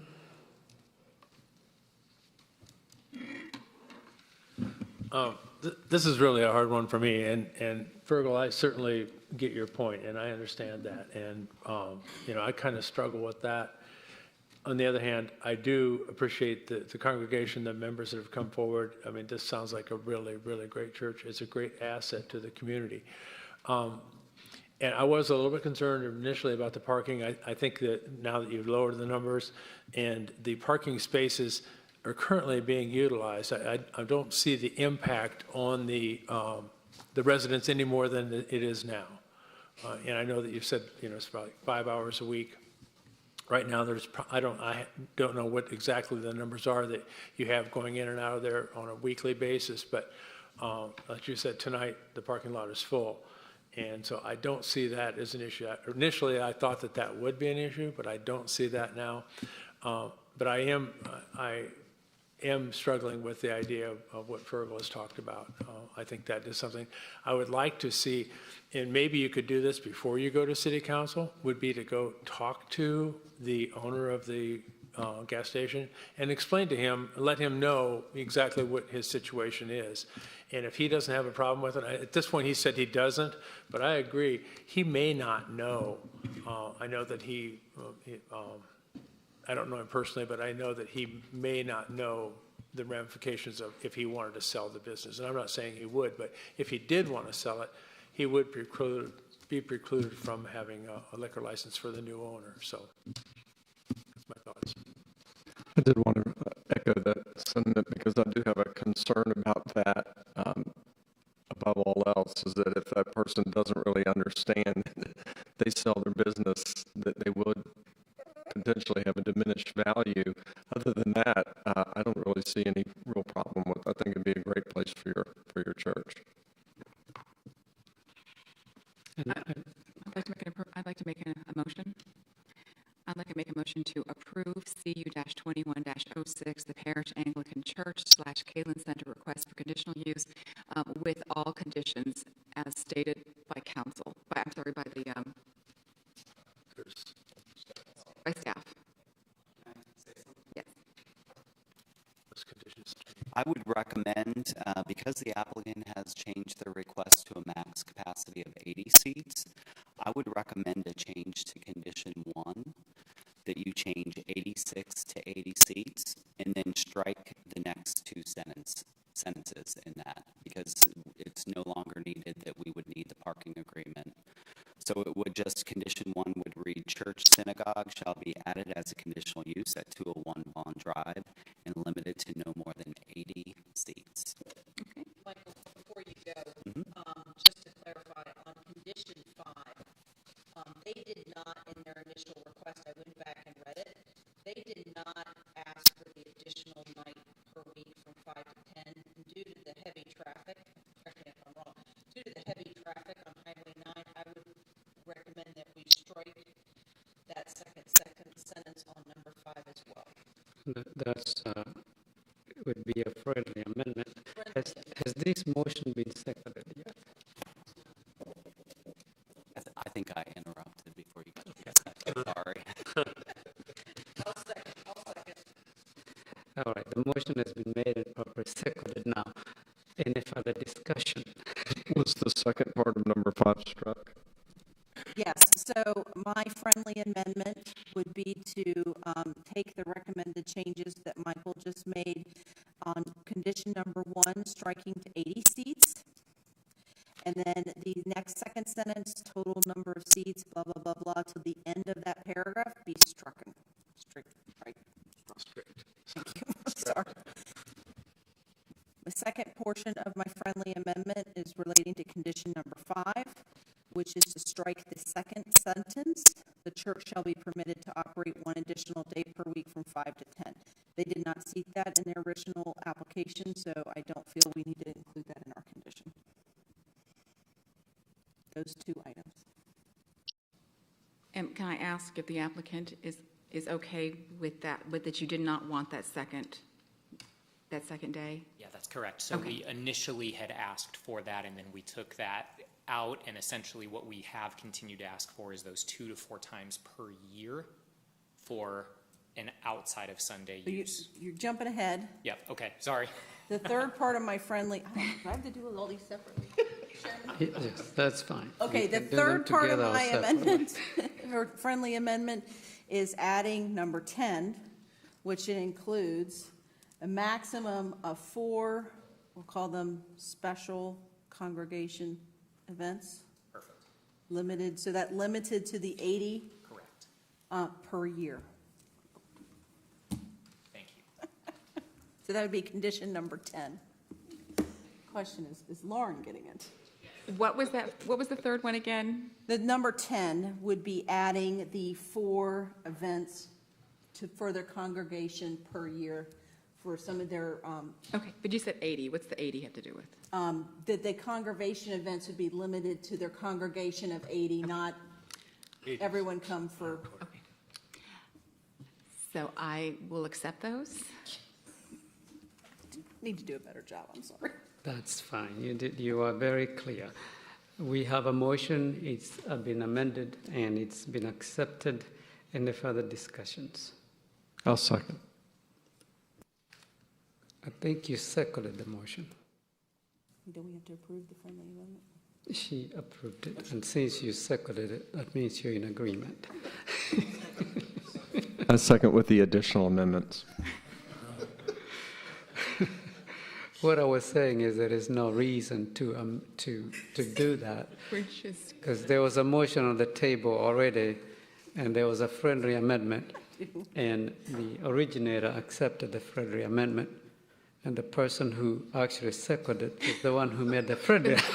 Thank you for the further, yeah. Good job, Chair. Thank you. Any further discussions? Hearing none, all in favor, please raise your right hand. In opposition, motion carries. I would advise that you ask the gas station owner to give you something in writing or to show up for council meeting. This is a recommendation to council that will make the final decision. So come back on June the 28th. Thank you very much.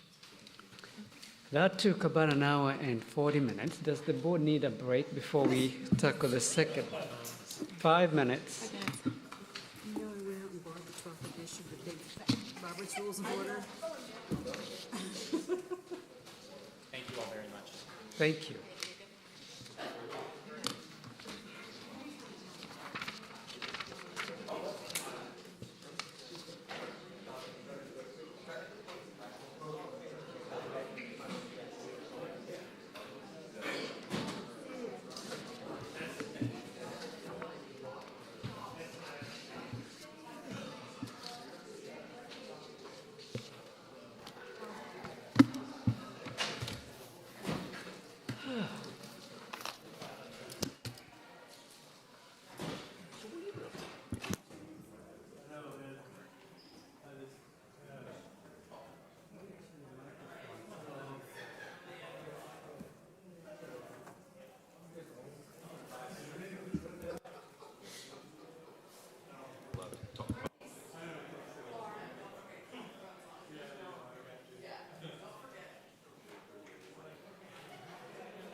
fish out of water? Is that what you're saying?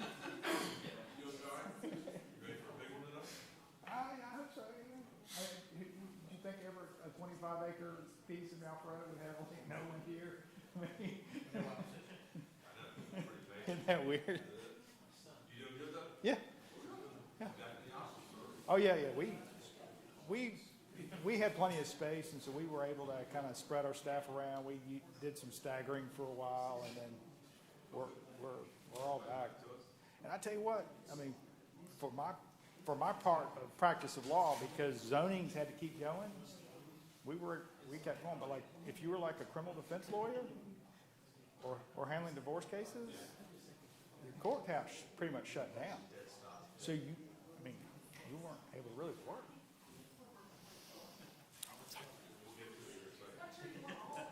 Oh! Hopefully I didn't say anything wrong.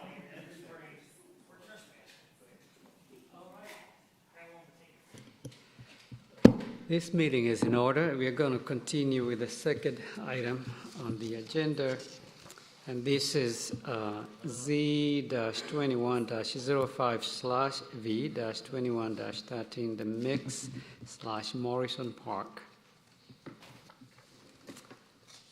Michael? The star of the night.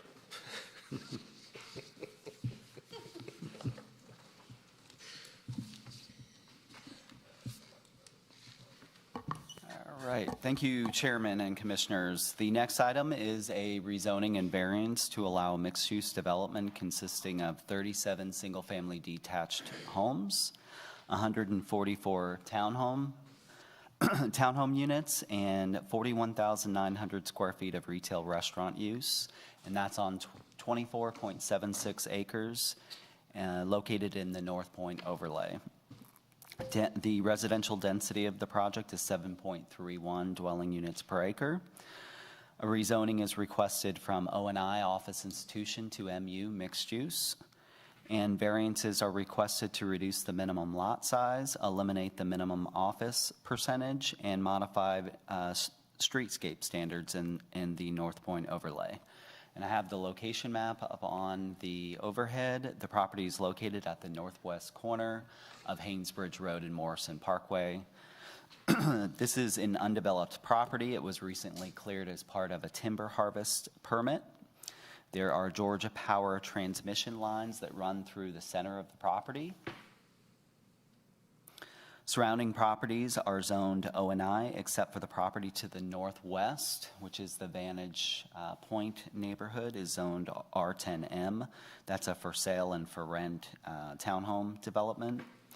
Property is bound by Morrison Parkway to the south, Fetz to the west, Vantage Point to the northwest, and Hainesbridge to the east. Northwinds, of course, master plan is located to the east, and then the 360 Tech Village mixed-use development is located to the south.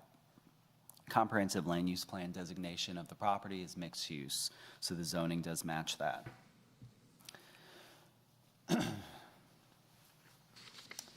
I'll keep that up for just a second. The variances that are requested with the application.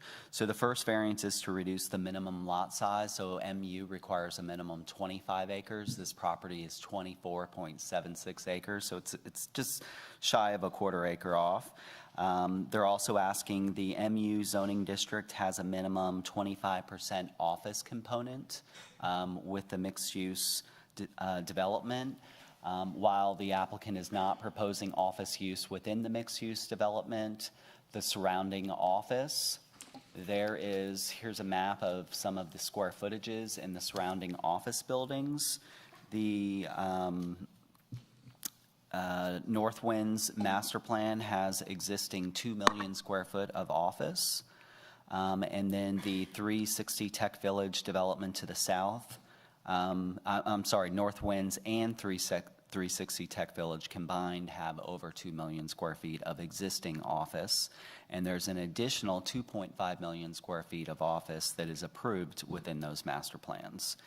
And of course, the applicant is proposing some enhancements with the pedestrian crosswalks to cross Hainesbridge and Morrison in order to get those office workers over to the site. The applicant is also requesting some changes to the streetscape standards proposed or that are in the North Point overlay. And I think the applicant provided this handy site plan which details the variances. There are variances to the planters, so that's the strip of the planter strip with street trees between the travel lanes and the sidewalk. There's some variances to sidewalk widths, landscape strip widths, and building setbacks.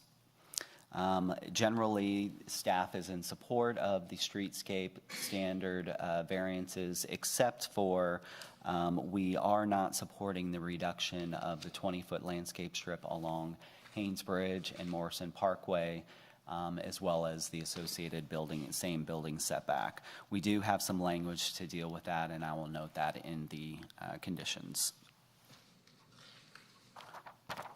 This is the applicant's site plan, depicts single-family detached lots and townhome units to be 3-story and rear-loaded. Townhome units fronting both Hainesbridge as well as Morrison Parkway. Most of the detached lots are this grouping up here in the north quadrant of the site, as well as this grouping of detached lots on the south side of the of the property. The townhome product, there are 3 different townhome product types. There's a 21-foot wide townhome with a rooftop access. There's a 20-foot wide townhome and a 14-foot wide townhome. The townhomes range in size from 1,450 square feet to 2,200 square feet, and according to the applicant, all are 3-bedroom. Every townhome is garage parked and has an 18-foot driveway. It's important to note the 14-foot wide townhomes obviously could not fit 2 parking spaces side by side within a garage due to the width of the townhome unit. So there is only 1 parking space in the garage and 1 space in the driveway for that particular product. All other townhome products have 2 parking spaces in the garage side by side, as well as 2 spaces in the driveway. The single-family detached homes, the typical lot is approximately 3,600 square feet. Homes are approximately 2,500 square feet. The applicant has stated that the homes would be 3- and 4-bedroom homes. Again, all of the single-family detached product are garage parked with the 18-foot driveway. There are 39 guest parking spaces, so there are guest parking spaces throughout the development. For example, you can see some here. There's a few here. There's also on-street parking. So this on-street parking here is between the residential and commercial areas of the development. So it's safe to say that some of these would be used by some of the commercial. There's also on-street parking on this street, which is purely within that residential portion of the mixed-use development. 39 guest parking spaces and a total of 39 on-street parking spaces. Sorry, Michael. It smells like something's burning. Yeah. I'm going to stop your presentation, but it smells like something's burning. Yeah, it does. It's like heat. Yeah. Maybe the heat No, came on. I mean, I smell it here, but I don't think it's coming from. It smells like my hair dryer. Not that I ever do that. Yeah, so I turned the heat on, because I heard you were cold.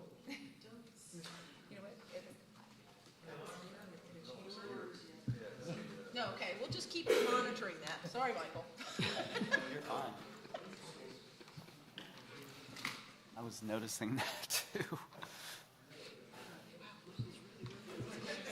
Yeah.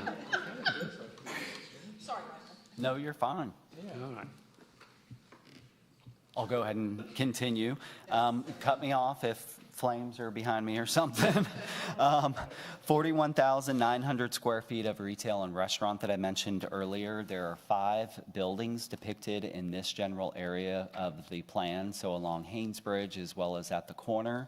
2 buildings. It looks like 1 building on the site plan, but I'm pretty sure the applicant clarified that it's 2 buildings, and then an additional, these buildings as well, as part of that retail and restaurant square footage. These buildings are called out on the site plan as 1 story. The building at the corner is called out to be 2 stories. The applicant has not identified any of the end users of the commercial space. And this area would be served by 158 surface parking spaces. And then the applicant is also showing, I believe, here I have the plan. The applicant is also showing an underground parking deck, and this has 100 parking spaces. So this is actually a call out, and it's showing it basically under this area right here. This would be the access into that underground parking deck. So the surface parking with the below grade parking deck would meet the required parking for the commercial area of the site. In addition, there is 2.49 acres of civic space and 1.66 acres of amenity space proposed within the development, which does meet the minimum requirement for open space in MU. Those are proposed in a combination of pocket parks, public plazas, the Alpha Loop. So the Alpha Loop runs through the site. That's the dark line running through the site. Community gardens, patios and porches, yards and lawns, outdoor dining, and amenitized stormwater facilities. So there are a few stormwater facilities on the site. There's one here. And then this is the transmission lines going through the site. The transmission lines will remain. The applicant can speak to that a little bit more. I know that they've looked at potentially making some changes to the existing structure. I'm not sure exactly where they're at with that, but you notice that there are no, a lot of the open space is maintained through that area. As I mentioned, the Alpha Loop runs through the development. The section of Alpha Loop on this property would represent 0.3 miles of Alpha Loop, and it would connect to the south into the 360 Tech Village property that you've previously seen.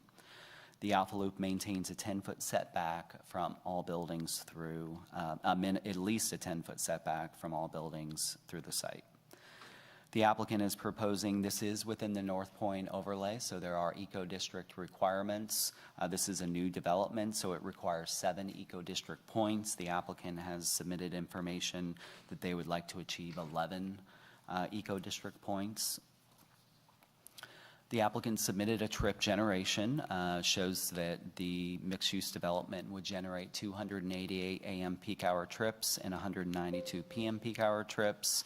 Our senior transportation engineer has looked at the trip generation as well as a traffic study for this development that was submitted, and found that the intersections are currently operating at acceptable levels of service and will continue to perform suitably in the future with the proposed development. This item was shown to the public at the May 12th Community Zoning Information Meeting. There were questions from a resident in the Vantage Point subdivision to the northwest with regard to the type of screening proposed along the common property line and pedestrian access between the 2 properties. And I think the applicant did submit some information regarding that buffer adjacent. So this is it, and it should be in your packet. I believe this document shows a buffer that ranges in size from, I want to say, about 13 to 16 feet wide. The applicant has stated in their requested changes to the condition that they would ask for that buffer to have a minimum size, or a minimum size of at least 10 feet wide.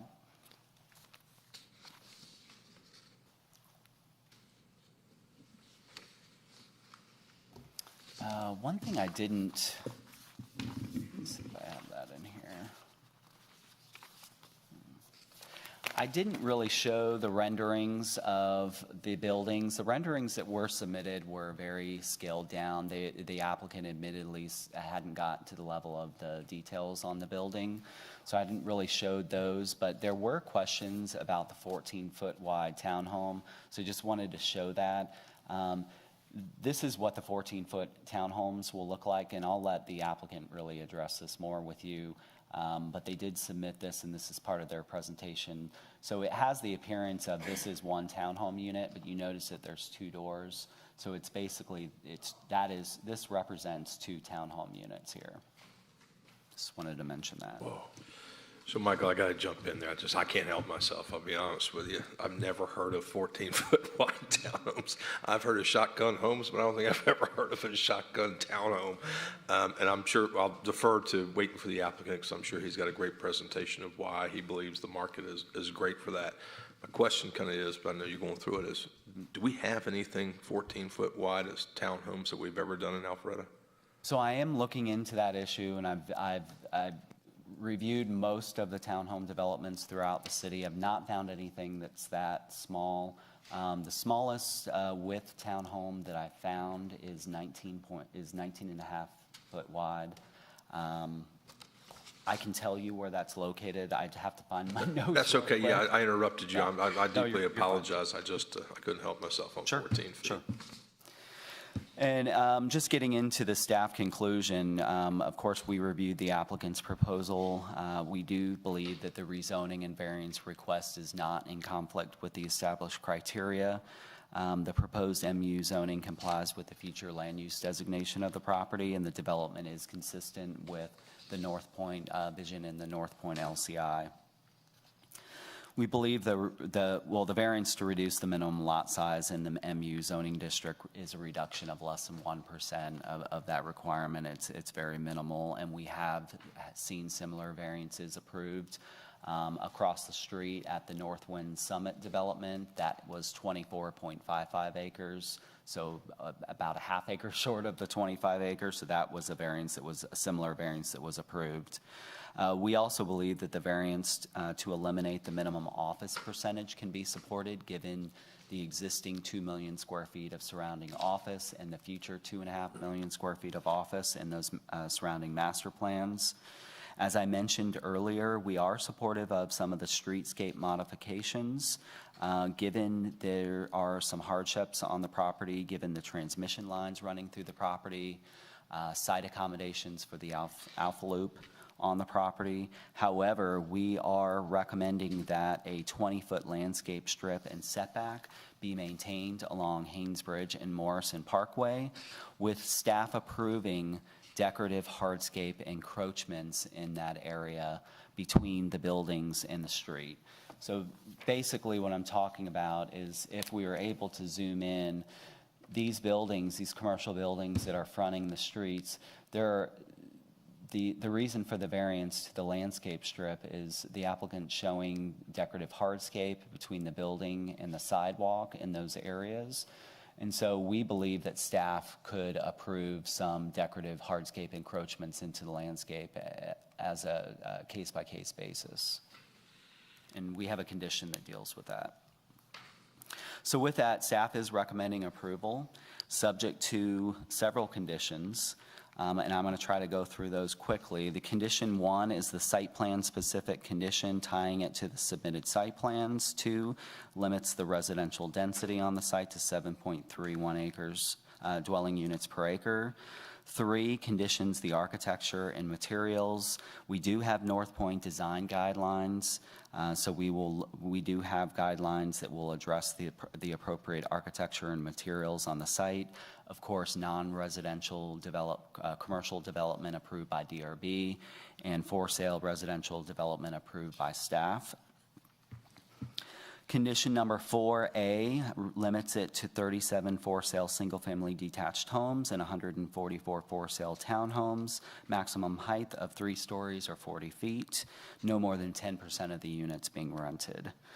4B, retail restaurant, and we added office in there because we know that 41,900 square feet of space could be a medical office use. We want to allow some flexibility if the applicant is able to get uses like that in there, but would limit the building's minimum building height of 2 stories or 24 feet. Just want to be clear, we're not saying that we do understand that the applicant is proposing some 1-story buildings.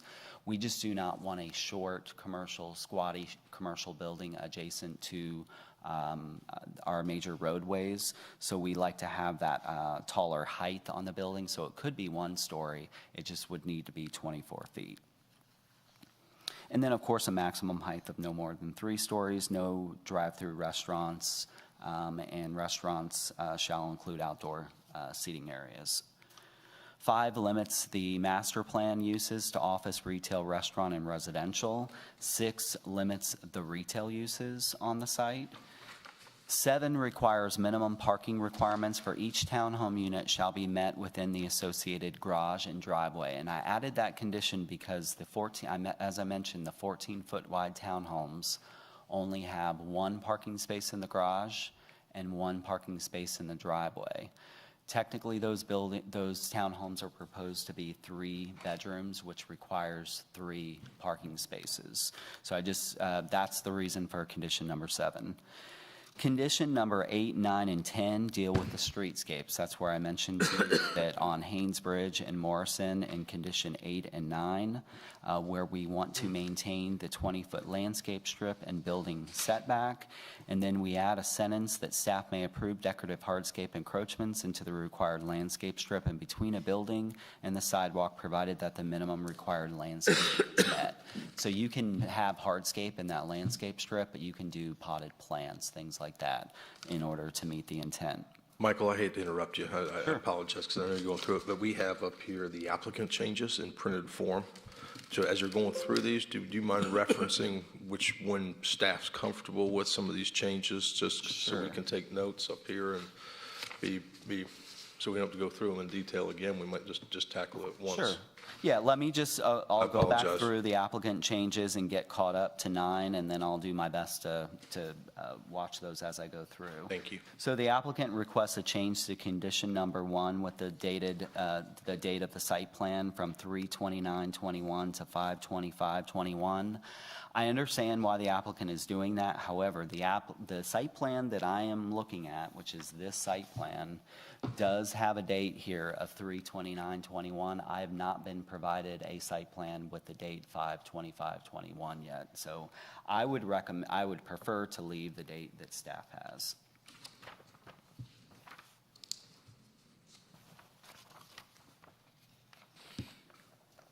The applicant also requests a change to condition number 6 to add tavern, tap room, and/or brew pub. Change on 4. And 2. Sorry, Michael. Oh, sorry. Number 2 also. Went right over those. I'm fine with the change to 2. I think that's a technicality. I think we may have, we were 100th of a We got it. off, so yeah. Close enough. I believe the change to number 4A, the applicant indicated that they had the one townhome product type with the rooftop amenities. I haven't seen that detailed out why the applicant needs 50 feet. I'm not sure that it's necessarily meeting our definition of building height. So I would prefer to leave that at 40 feet until I have more information to review that one. My preference on 4B would be to leave as staff has stated. I would say that we could certainly discuss with the applicant as I mentioned, the intent was that it either be 2 stories or 24 feet. So it could be a 1-story building. It would just need to be 24 feet. So I think I would need to talk to the applicant a little bit more about that before changing.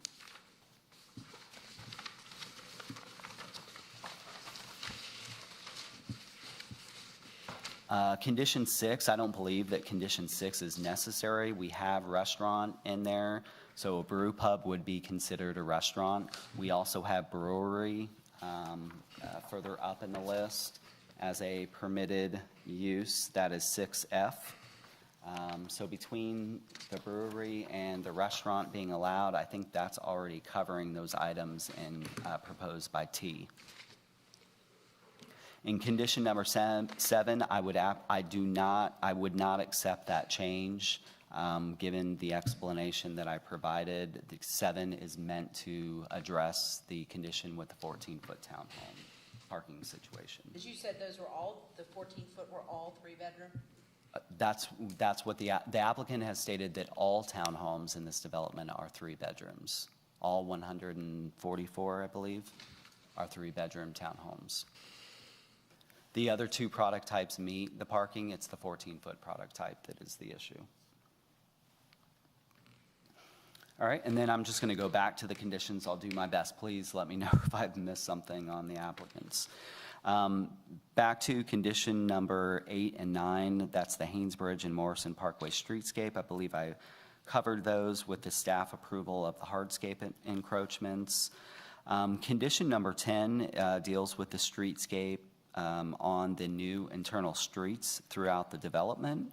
And so the only thing that we are not accepting here is there are areas of the on the new internal streets where there is a planter. The planter area again is the area between the travel lane and the sidewalk that is planted with street trees. There are some streets that only have the planter on one side of the street, and so these condition number 10 requires that planter on both sides of the street on the internal streets.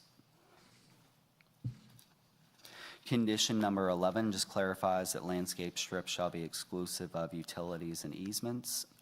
It does give some staff ability to approve some encroachments. Condition 12, landscape area shall not contain any parking, just indicates which things cannot be within the landscape areas.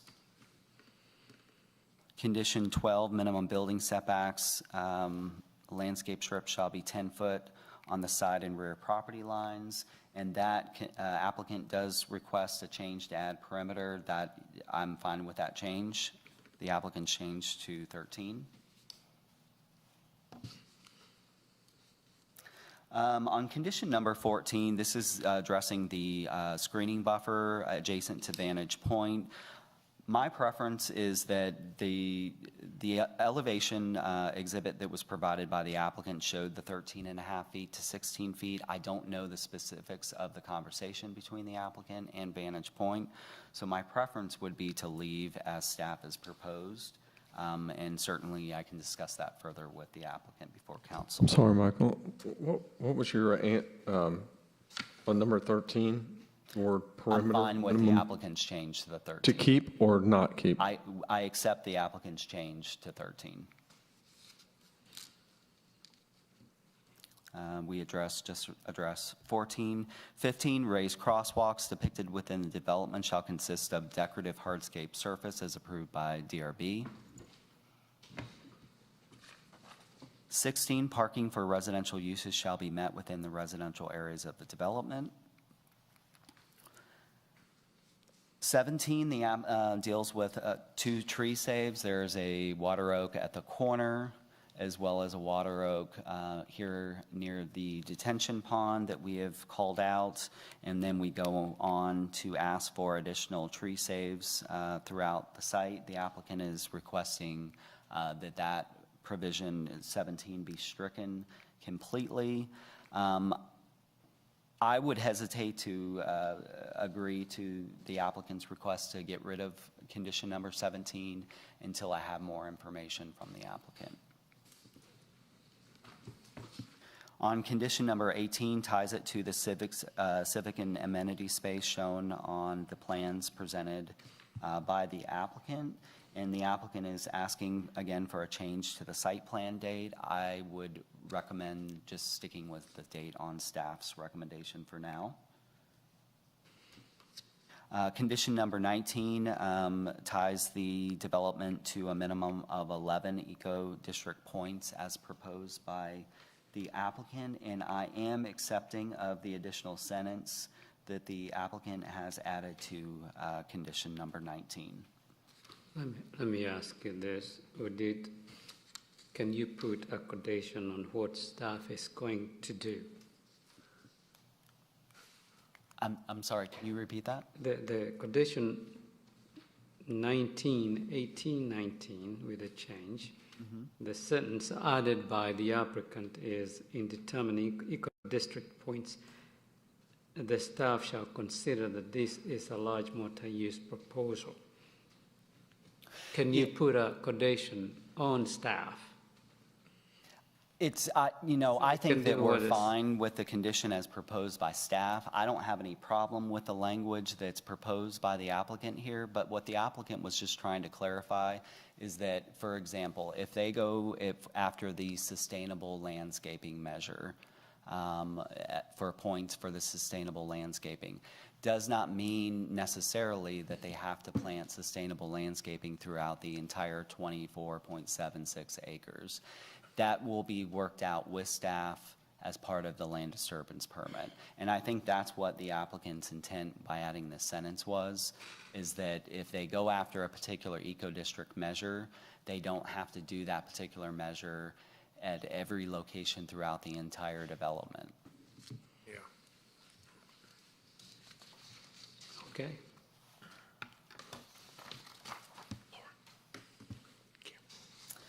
Condition number 20, and I'm going off the condition numbers in the staff's condition. Developer shall upgrade existing signalized intersections at the two project entrance as approved by staff.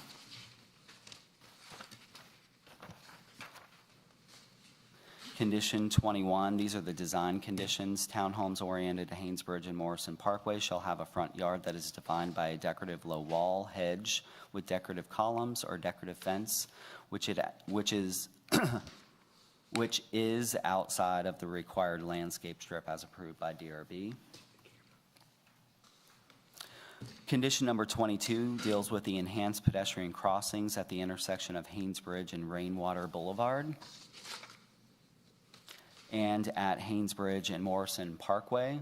This crossing is conditioned to be done by the 360 Tech Village development to the south. And it ties it to that North Point Creative Placemaking Plan.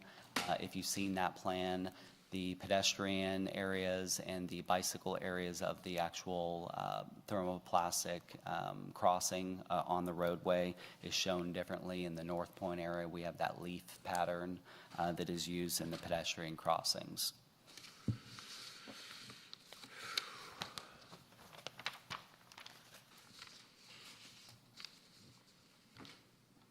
Condition number 23 deals with at-grade pedestrian and bicycle connections, requiring those throughout the developments, and making sure that the pedestrian crossings throughout the development are ramped, surface materials are decorative, as approved by DRB.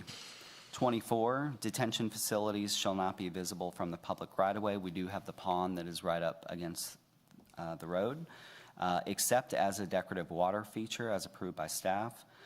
Developer shall install a pond aerator and perimeter decorative landscaping as approved by staff.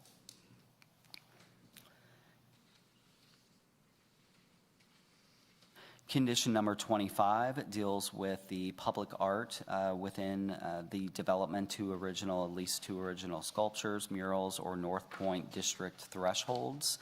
The North Point District thresholds are those 30-foot tall towers that identify the North Point area that were part of the North Point Creative Placemaking Plan. Of course, we have recently established a Cultural Arts Commission, so the approval of those items would go to that board. The applicant also called out an art installation in this area of the site plan, so we just I have a sentence that ties that down. Condition number 26, community statements. That's a term that the applicant uses on the site plan. They show a community statement at the at the two entrances into the development as well as the corner. And I've been told that those are just entrance monuments for the development. So we've said that those should be designed with the Corten steel or a material consistent with the North Point Eco District as approved by staff. And that is a material that's within the North Point design guidelines.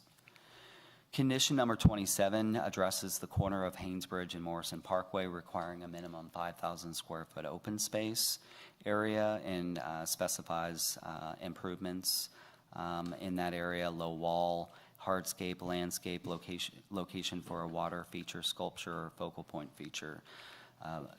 DRB would approve the hardscape and landscape. Of course, any art sculptures would go to the Cultural Arts Commission.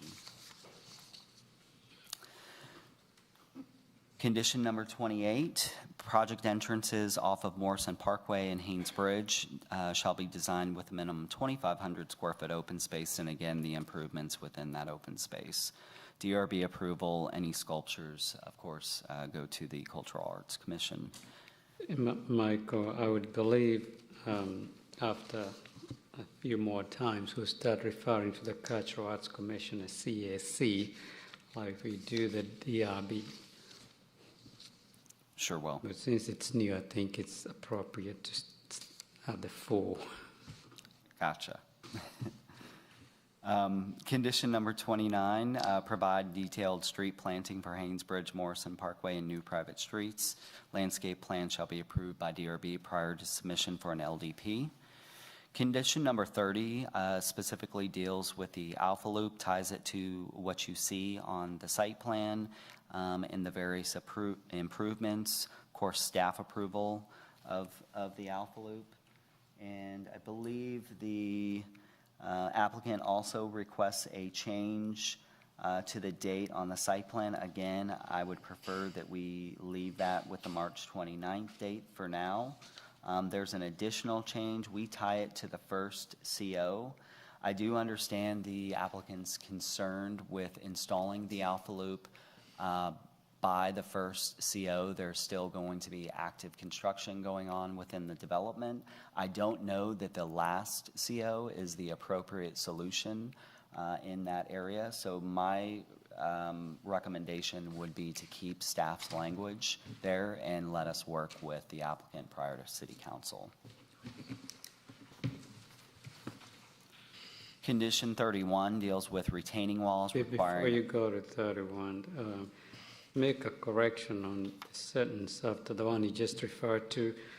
Alpha Loop shall include, currently it reads, shall including sitting/gathering areas. Are you in condition 30? Correct. It's the sentence right after the CEO. It's a typo. It's a typo. Oh, thank you. Appreciate it. Since we saw it, might as well correct. Thank you. Condition 31 deals with retaining walls requiring architectural facade treatment or heavy landscaping. Of course, retaining walls over a certain height, requiring those to be terraced. Condition 32 deals with the street furniture, so the bicycle racks, benches, trash receptacles, then goes into the decorative crosswalks, planters, kiosks, and other street furniture. Goes on to, in the second sentence, to state that the public shall be permitted to park in the commercial parking spaces on evenings and weekends for use of the Alpha Loop. And then bike facilities throughout the development, including a bike rental station. Condition 33 deals with getting approval of the Morrison property design standards. So this is typical of mixed-use developments. This is a condition that's typical for any mixed-use development. We would require them to bring a design standard document to DRB for approval. And that would be done prior to LDP. And is that for commercial and residential components? Yes. The whole envelope? It is.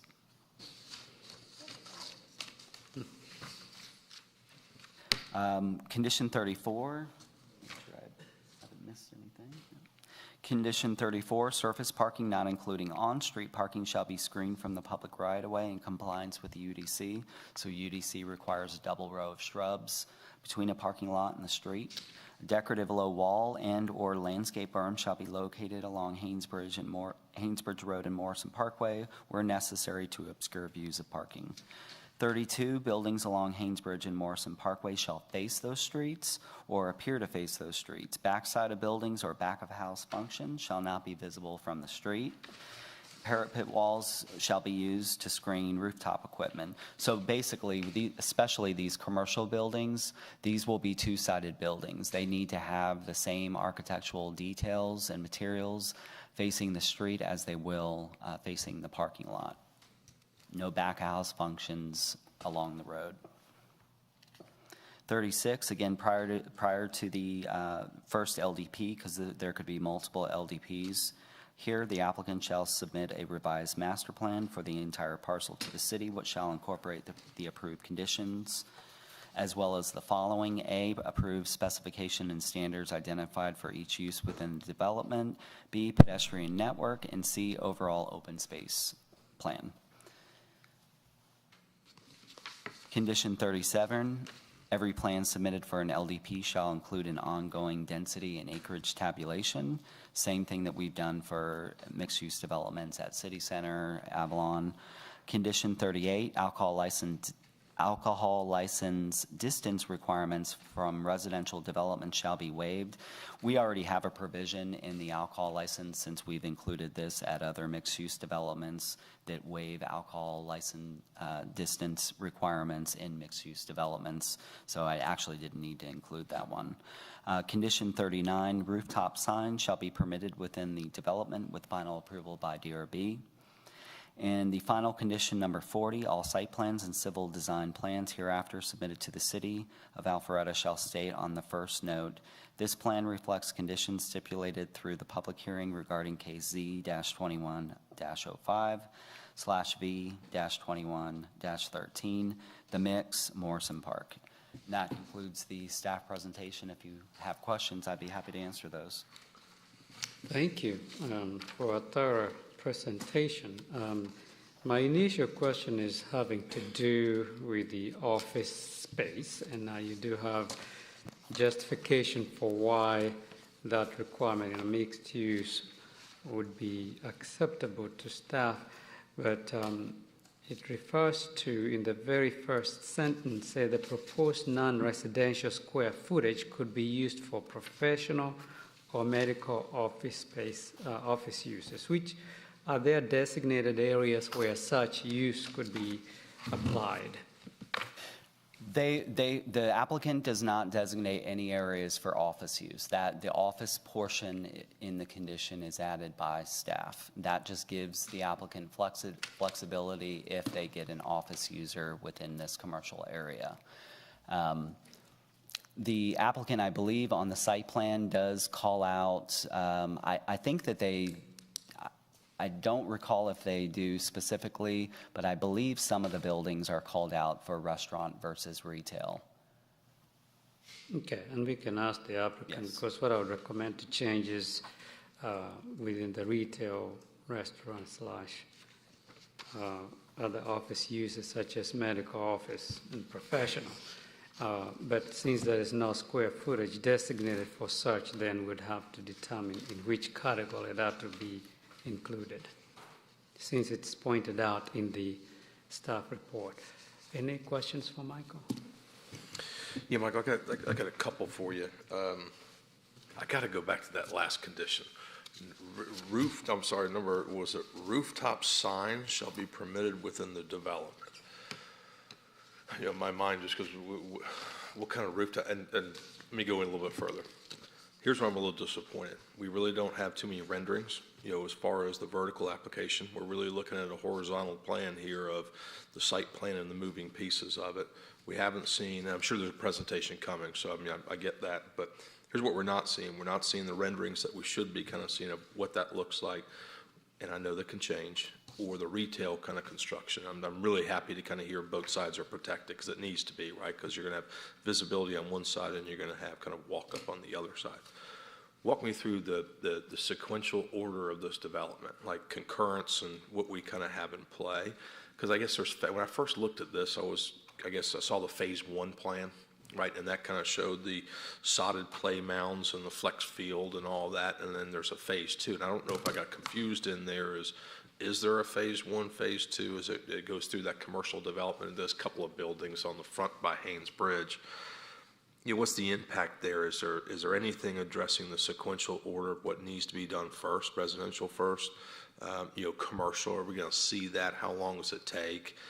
And I'm asking that kind of go, what's the impact to the community as they're driving by to kind of see the, you know, the Alpha Loop and the kind of the landscaping on the outside? But if you're leaving the flex field and the sodded play mounds there, then, you know, you're coming back in 2 years later and building up the retail. Is there any discussion with the applicant on that? I've not had any discussion with the applicant about project phasing of this development. I did see there was on the applicant's citizen participation Part B, I did notice the site plan that was sent out to the addresses that they were required to notice. I did notice that the plan showed some of the commercial buildings with some open space on it, and I noticed that there was a note on the bottom of that site plan that said something about phasing, but I've never had discussion with the applicant about phasing. There are no concurrency conditions within these conditions because we only have concurrency when an applicant requests for rent product within a mixed-use development. So if we had a rental product proposed here, there would have been concurrency requirements tying it to office. So there's not a rental component, and so we do not have concurrency requirements. So the commercial pieces that will be constructed, the retail, isn't that rental? No, it's a for rent residential product. Oh, okay. Yes. We have to have the residential piece to be for rent. So okay. if you have an apartment type product within the development like Avalon had, they had the apartment units that was tied to a certain amount of square footage of office. The 360 Tech Village development, they had a residential rental product as part of that, and that was tied to a certain amount of office. Or if there's an existing building that would pull in concurrence too, right? I suppose that the applicant probably can provide better answers on the whole phasing aspect of it. Well, let me get technical then, as far as going back to our infiltration, I guess, the water treatment places, I guess. And by the way, this is a really challenging site. I'm really kind of impressed with the creativity because with the transmission lines above it, I like the kind of the position of it because, you know, that corner, we just didn't want it to seem like there was an impediment there with the transmission lines in the design. But going into kind of the water areas there, the water treatment or the detention pieces, that's where I'm going into what's the sequential order, what gets built first, how those are kind of in place. Do we have all those pieces? Basically, is the infrastructure, the fundamental pieces of the infrastructure put into place, put into service, and nothing later. So, but I'll wait for the full. I apologize. I'll get into that, Michael. Thank you. All right. But it does bring up a quick question just to follow up. I've never seen rooftop signs in our city. Is that a new thing we're looking at in the corridor? So we are encouraging creative signage. We had a condition allowing for rooftop signage at the 360 Tech Village development to the south. I believe they did actually show at least a photograph. I don't think it was a rendering, but they showed some photographs of some rooftop signage. It is a type of signage that it's more creative. Maybe not everybody likes it, but we felt that it was something that we mentioned to the applicant that we had put in conditions at other mixed-use developments. And I believe that the applicant would like the flexibility to do that should they propose it. Michael, I didn't see any conditions. I don't know if they're necessary for the transmission lines to allow any special maintenance access, because I assume that at some point they'll have to get under, the utility companies have to be able to get under those transmission lines to perform routine maintenance or replacement. Do we have to look for special allowances to make sure that space is left and that provisions for resident safety are provided? I don't think that that's a matter that the city would need to get in. The easement is for Georgia Power, and the applicant has to work with Georgia Power. Georgia Power is only going to allow them to put certain things within that easement. So I believe that we're covered with respect to that. Thank you. Yeah, Georgia Power do have the right and the easement for maintenance that's, that they cannot encroach into.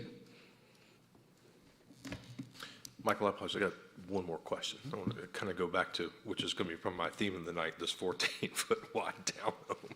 So we have a 14-foot townhome, 70 of them, by the way, 70 on the site. 3 bedrooms. Walk me through the garage and how you park, because it's an 18-foot driveway, right? So the driveway is longer than the width of the townhome. How do we park there? Because there's 70 of them, right? That's a lot of density. It's a one-car garage, right? Am I right?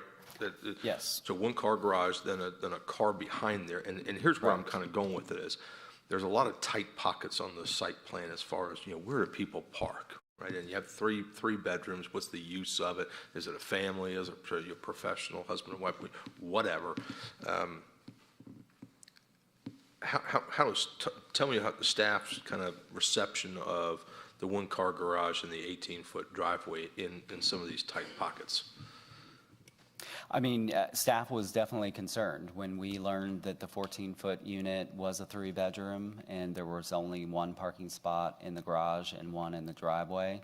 That's why we added that condition number 7 to address that particular condition, because it's, as it's shown right now, it's not compliant with parking. So they'd have to be a change. They would have to change that. Now, the residential area as a whole meets parking. As I mentioned, there are some guest parking throughout that area as well as some on-street parking, but there are requirements for those townhome units to meet the minimum required parking on the property. It's the clusters that I was really kind of getting to, right? Because there's some clusters where you have, 5 units, like 20, 25 in a tight little cluster. What happens with parking, what happens, I guess, with safety vehicles kind of coming in there and those kind of things. I just want to get your comments on that and the landscape plan. I mean, that's, once you get, there's not a tree on here. I mean, I can't believe we're just, even talking about saving, I mean, we should be saving 2 trees. I guess it's been fully timbered out, and that was by right, and I understand that, but the landscape plan, that comes at a later time that's approved, right? That's not prepared for tonight either. A landscape plan is not a requirement of a public hearing. We occasionally will get a landscape plan. I will say the applicant did provide some kind of section details of what the streetscape will look like, and so you can kind of get a feel for some of the landscaping along the streets. But it isn't required with the public hearing. With regard to that parking, I mean, you're correct. The guest parking is represented, I guess, by these blue areas, and they're kind of sprinkled throughout the development, but, you could say, well, these up here, really, there's no guest parking for these units up here that are immediately by it. Maybe these don't have anything that are right nearby. So yeah, we were definitely concerned with the lack of parking on the 14-foot units. One thing I will mention, though, is that this is within the North Point overlay, and in the North Point overlay, regardless of whether you are residential or non-residential, the overlay requires you to discount parking by 20%. So there is 1 parking space required for every bedroom. So that 14-foot unit requires 3 parking spaces, but it is required to be discounted by 20%. So there are, that you work that out with, guest parking spaces. Maybe not every single unit will have 3 parking spaces, but I think we need to talk or hear from the applicant on the 14-foot unit and how they plan to address the parking situation. And one more thing on parking, I think I read it in there that the parking is open for everyone, even on the retail, right? All the commercial, anyone can park there, that it's kind of open. The commercial parking areas? Yeah, I think I read something in the package that it was told anyone could park there. Here's what I was kind of getting to. The amphitheater's down the road. That means I can just kind of pull in, park the car, grab on the loop, and walk down the loop. And just would that impact the neighborhood? Would that be restrictive? Because there was no restrictions. Maybe that's just within the development we were talking about. I think the developer would have the rights to regulate their parking lot.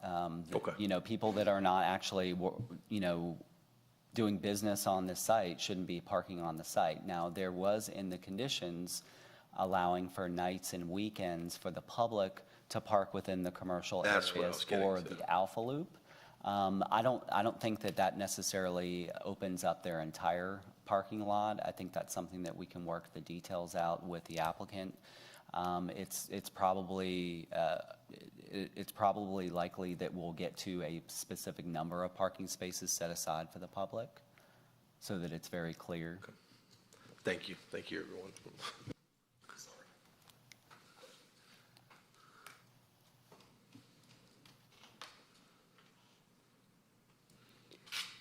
Any further questions?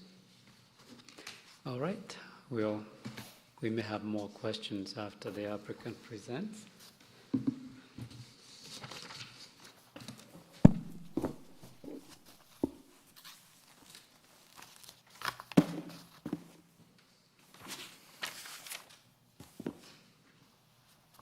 Good evening. For the record, my name is Parks Huff for the law firm of Sam's Lockton & Huff in 376 Powder Springs Street, Marietta. It's a pleasure to be before you this evening, and especially be able to see your faces. It is still getting used to being able to walk into a building and not have to be masked and seeing everybody else masked. I do have to say, my client after the first case said, that's a tough case to follow. And I said, you know, it's really tough for me because it seems like one of the requirements of being a member of that church is great public speaking. Yeah. I mean, you usually have like a weak one that's, you know, like you shouldn't have said that. But I mean, that was a wonderful presentation. At 9:15 p.m. We're going to walk through the presentation, and it is a little different to be standing in front of you, especially with a 25-acre, 24.75-acre piece, without a mass of people behind me that have questions and concerns. So I think that speaks volumes. Is that I think we've got something that makes sense for this property, and there's been a lot of people looking at this property and what to do with it. I don't really need to go over. I think you very much know the property we're talking about, and certainly you've seen it. It's been timbered recently. Do want to make it really clear. That is the property owner. It's a timber permit that he has with the state. It has nothing to do with us. It was his prerogative to do that, and that wasn't anything that we have any control over. And that's just the way it is. And so, but you know what's around it. You've got, a large office development to the south. You've got a large office development to the east. Then as you're going north, you've got downtown area. We're kind of in a great location, but we also have a lot of challenges. I mean, we're at the intersection of two major roadways, but then, keep going, sorry, yeah. Yeah, keep going. But this is our challenge. We've got a power line running right through the property.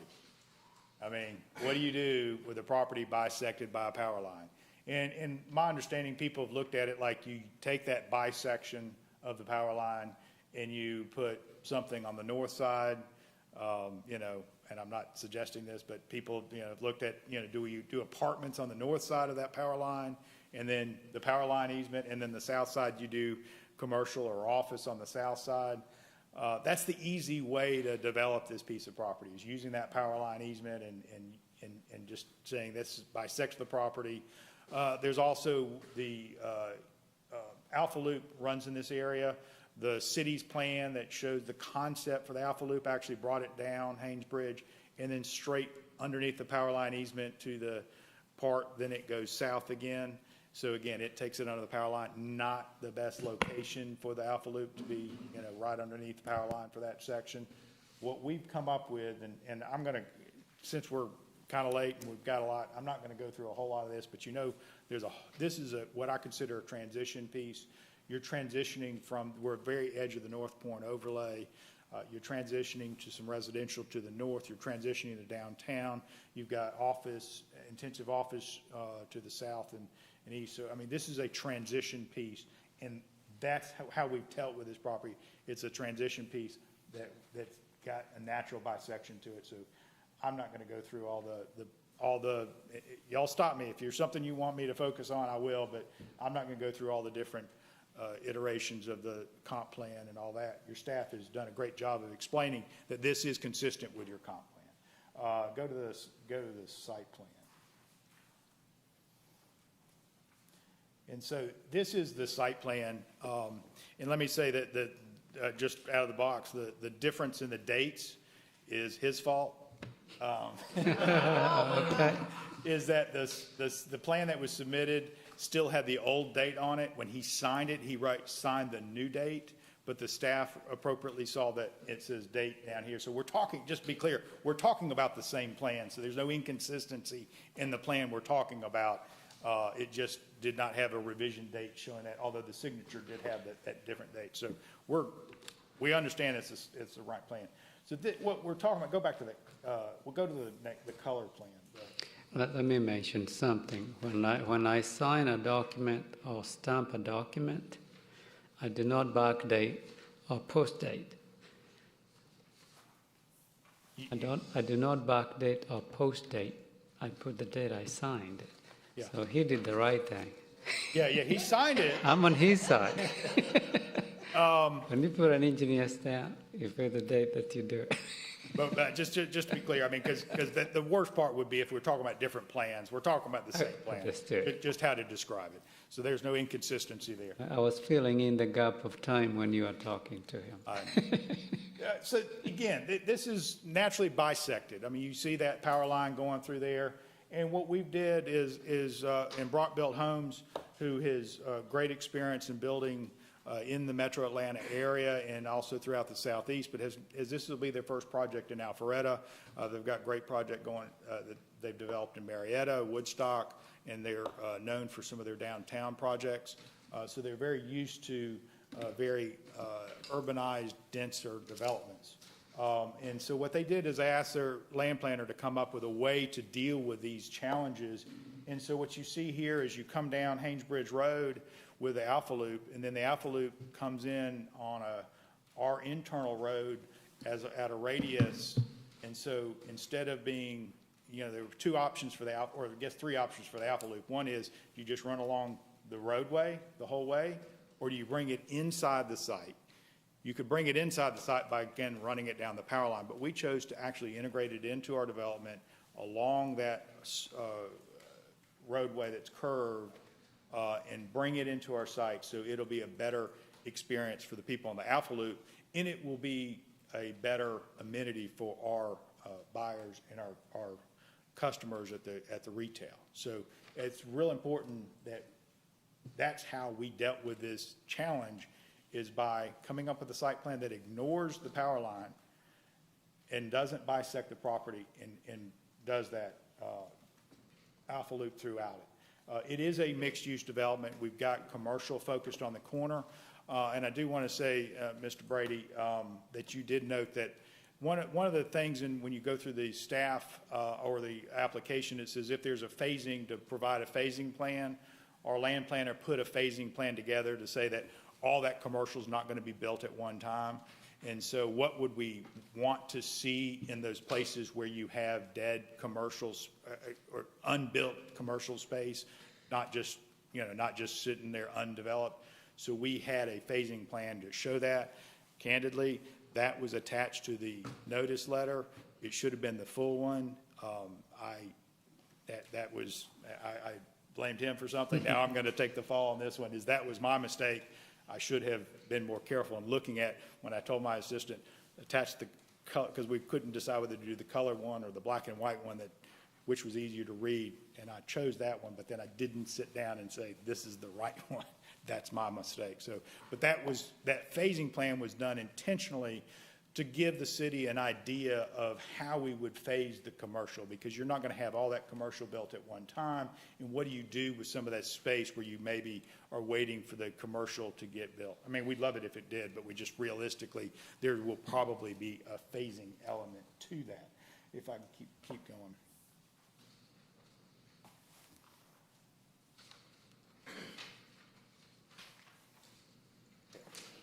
And this gives you just a closer look of how we handle the Alpha Loop coming down.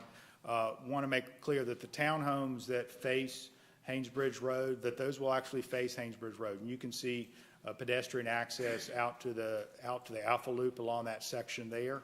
We also have some details of some of the things that we would be doing along the Alpha Loop. On the very northern section of that, we have an exercise loop that we would propose putting in that area as an amenity for the Alpha Loop. When you enter the site directly across from Rainwater, we're showing a kiosk that would be available to provide information, maybe even drinks and water and things like that. Just provide services for people that are using the Alpha Loop. And then once you get to that Rainwater entrance, then you can see the Alpha Loop, which is denoted in purple, comes into the site and traverses our road that then separates the commercial from the residential. It's a great way to handle that. Go to the next slide. The product type, again, all the townhomes and homes will face the exterior roads, and the commercial buildings will also face the exterior roads. And one of the reasons why we ask for some of the variances is being able to put a presentation so that there's sidewalks. We still will, of course, the Alpha Loop will be internal, but we still have sidewalks along the exterior roadways, and we want people to be able to get in and out. So all those buildings face and will be architecturally facing out, as well as facing into our development. We have the yellow is single-family detached, and then we have the 14-foot products, and I think Mr. Brady might have a question or two about those.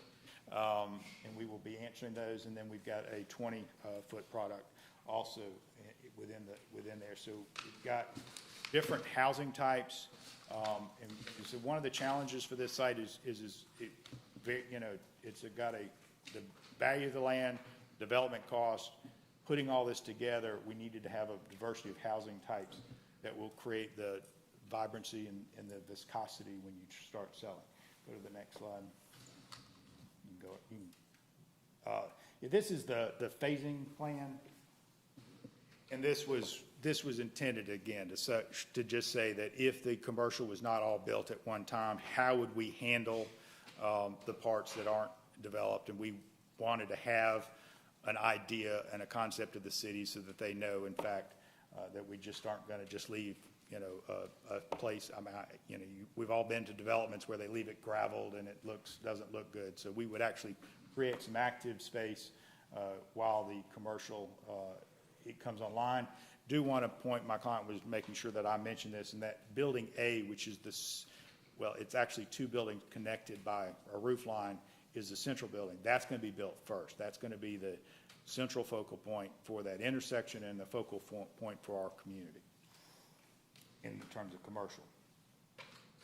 We have several elements designed along the power line to try to minimize the power line's visibility and try to make them, but they're there, but they are also really, really visible. If you remember the slide of the guide wires is one of the big things that makes it very visible.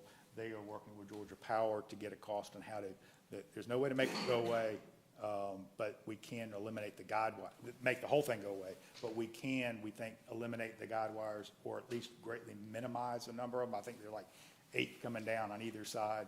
So we are going to be spending a lot of money with Georgia Power to take care of those guide wires. And it's we have full confidence that we'll be able to get the guide wires. So yes, it will be the structures and the lines, but the guide wires will be taken care of.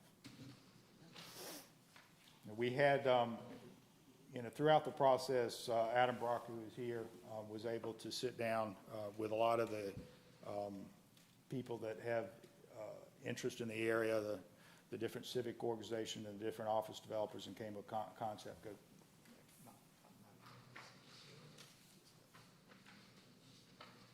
And just shared some of the visioning that we have for how this area will look.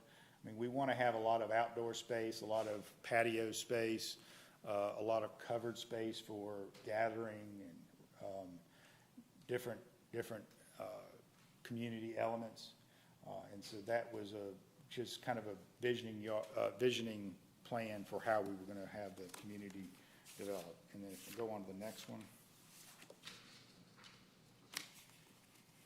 This was showing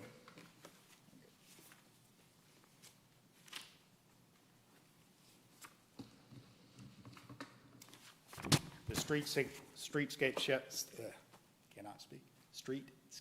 sections that show how we were going to be handling the streetscapes. Your staff largely embraced some of the streetscape concepts that we have, and their staff recommendation embraces some of these concepts. And I'm not going to drill down on it, but it does show how we relate the buildings, the commercial buildings especially, to the sidewalks along the roads, because we want that relationship to exist for the pedestrians that would be walking along there, going to and from. And we also, one thing I do just have to point out very strongly is, in meeting with the people in the area, the key holders in the area was that the office developers, there's several thousand square feet or millions of square feet of entitled office that's going to be built around there. They all said they needed things that would provide services for those office folks. And this was something that they all thought was a great idea, because it put a commercial use within close proximity. So we expect people to be walking to and from those office developments. It's one of the reasons why we got the pedestrian crossings there. I do think the Alpha Loop does provide that connectivity and walkability to the office buildings across the street and around the area, so I can see where that can be mitigated or justified. And also, in my discussion with TPA, which is just to our south, one of the things that they mentioned was one of the changes with the pandemic is people are working more from home than they ever have. And certainly some people will go back to the office, but there's a lot more of working from home and going to the office for a conference and coming home. And they really like the idea of some for sale product in close proximity to their offices, because the idea of commuting 20 minutes to work is not as attractive if you may go to work for a meeting and then go home to do some office, to work out of your home office and back and forth. So having this for sale product close proximity was something that they thought was very attractive. Don't worry about it. The parking.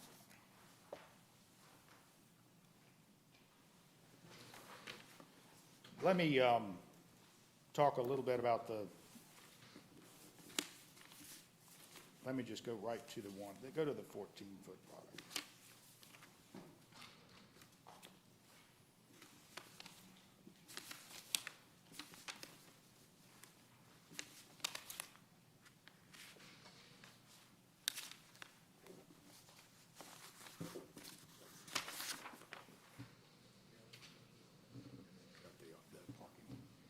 One of the things I wanted to point out is the 14-foot product is a different product than what y'all might have seen, but it's a variation on a product that you have seen. And it was actually one of the first concepts for this development, which was having some stacked flats as part of the development. And if you're familiar with how the stacked flat works, they have single car garages on the first level, and then they have levels of living where one unit will be 2 floors, one unit will be 1 floor, and they're living above and below each other. And it's very complex in how you access them. You got a door, and some have 2 flights of stairs, and one have 1 flight of stairs. That is that type of stacked flat is been built, all around the metro area. It has some great advantages, but it also has some disadvantages. And the 14-foot product was a way to take advantages of some of the advantages of the stacked flat with eliminating some of the disadvantages. So when you think about this as sort of an alternative to a stacked flat, it starts making a little more sense.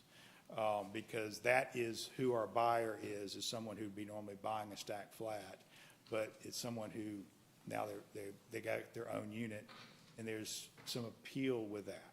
And that's also how they park. So very much like stacked flats, so they park usually with one garage and then one outside. Do want to make one change. We had said that all the townhomes were 3. We should have said all the townhomes were 3, all the 14 were 2 bedrooms. So at 2 bedrooms, we would meet that zoning condition that the staff recommends, and so we would meet that. So I want to just address that on the parking. If we go on the parking, this meets the parking ratios and exceeds some of the parking requirements, and it would meet that zoning condition that's recommended by staff. We do, as shown, we do have some guest parking.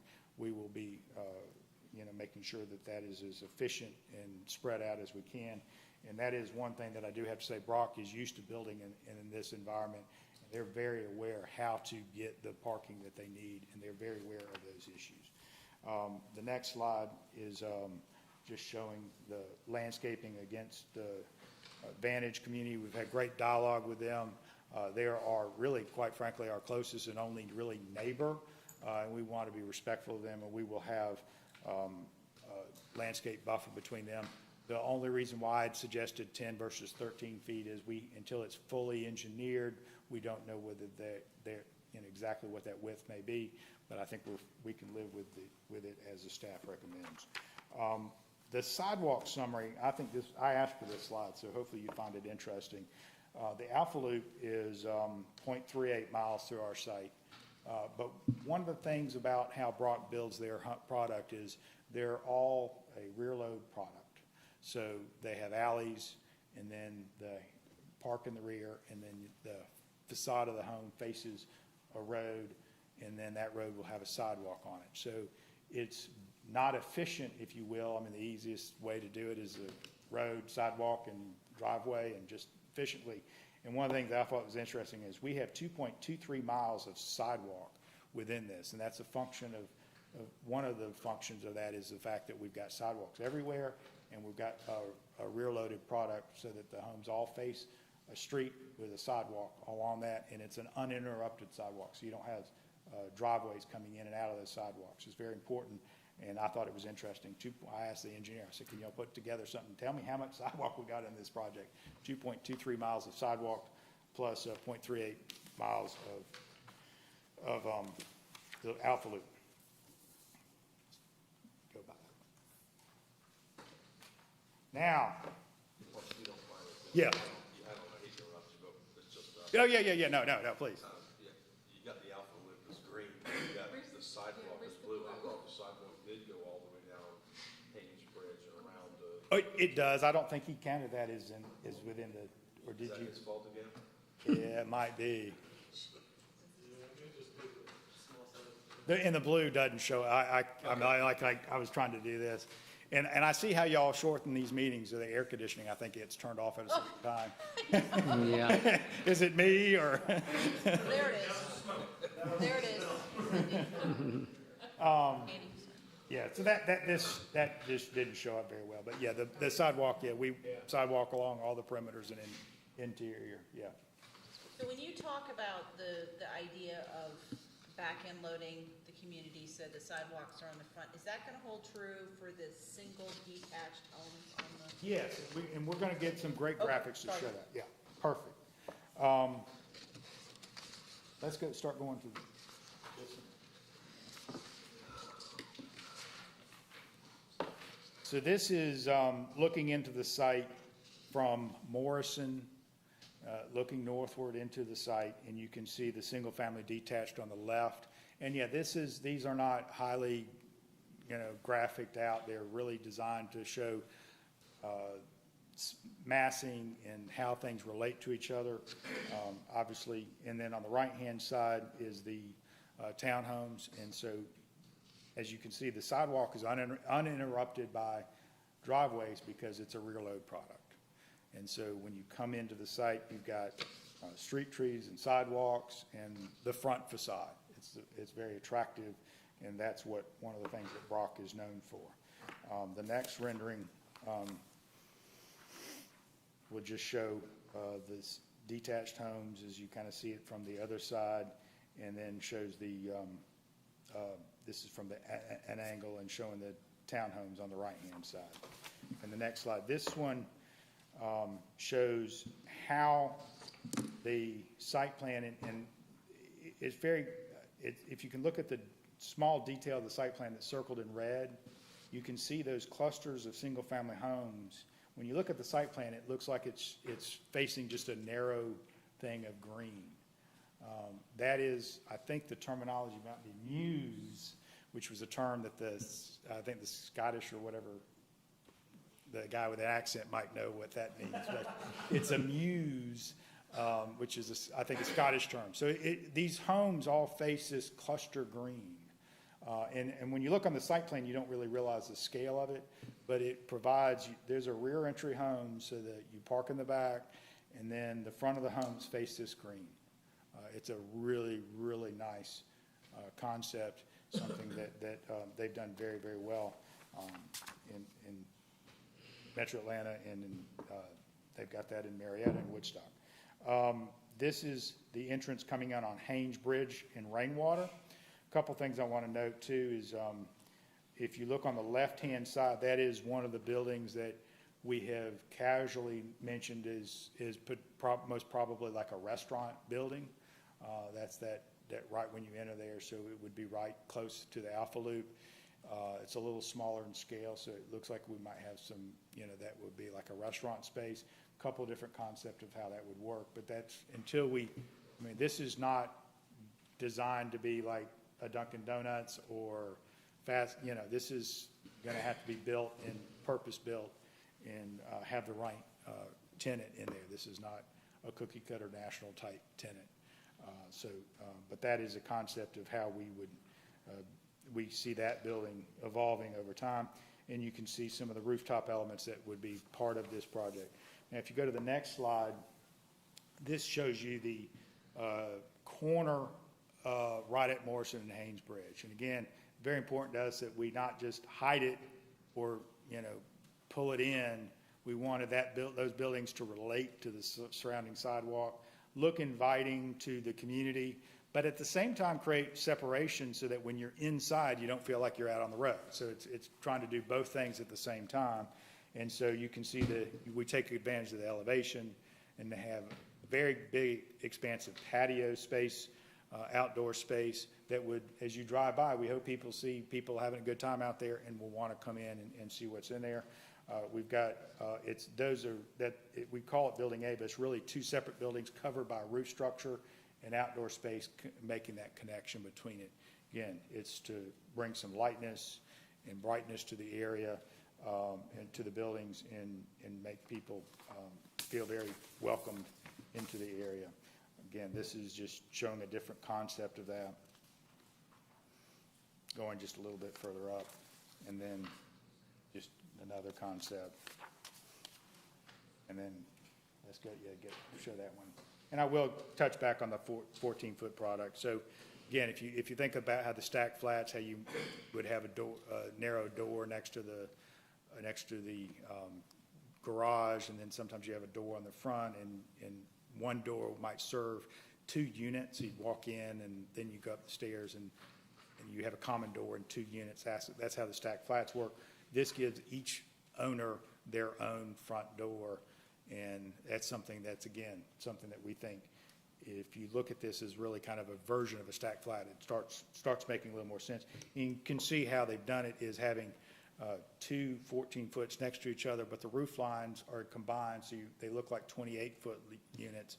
But if you see in at the beginning, at the bottom, you have 2 doors side by side. So again, the doors look kind of like one door, but they're 2 separate doors.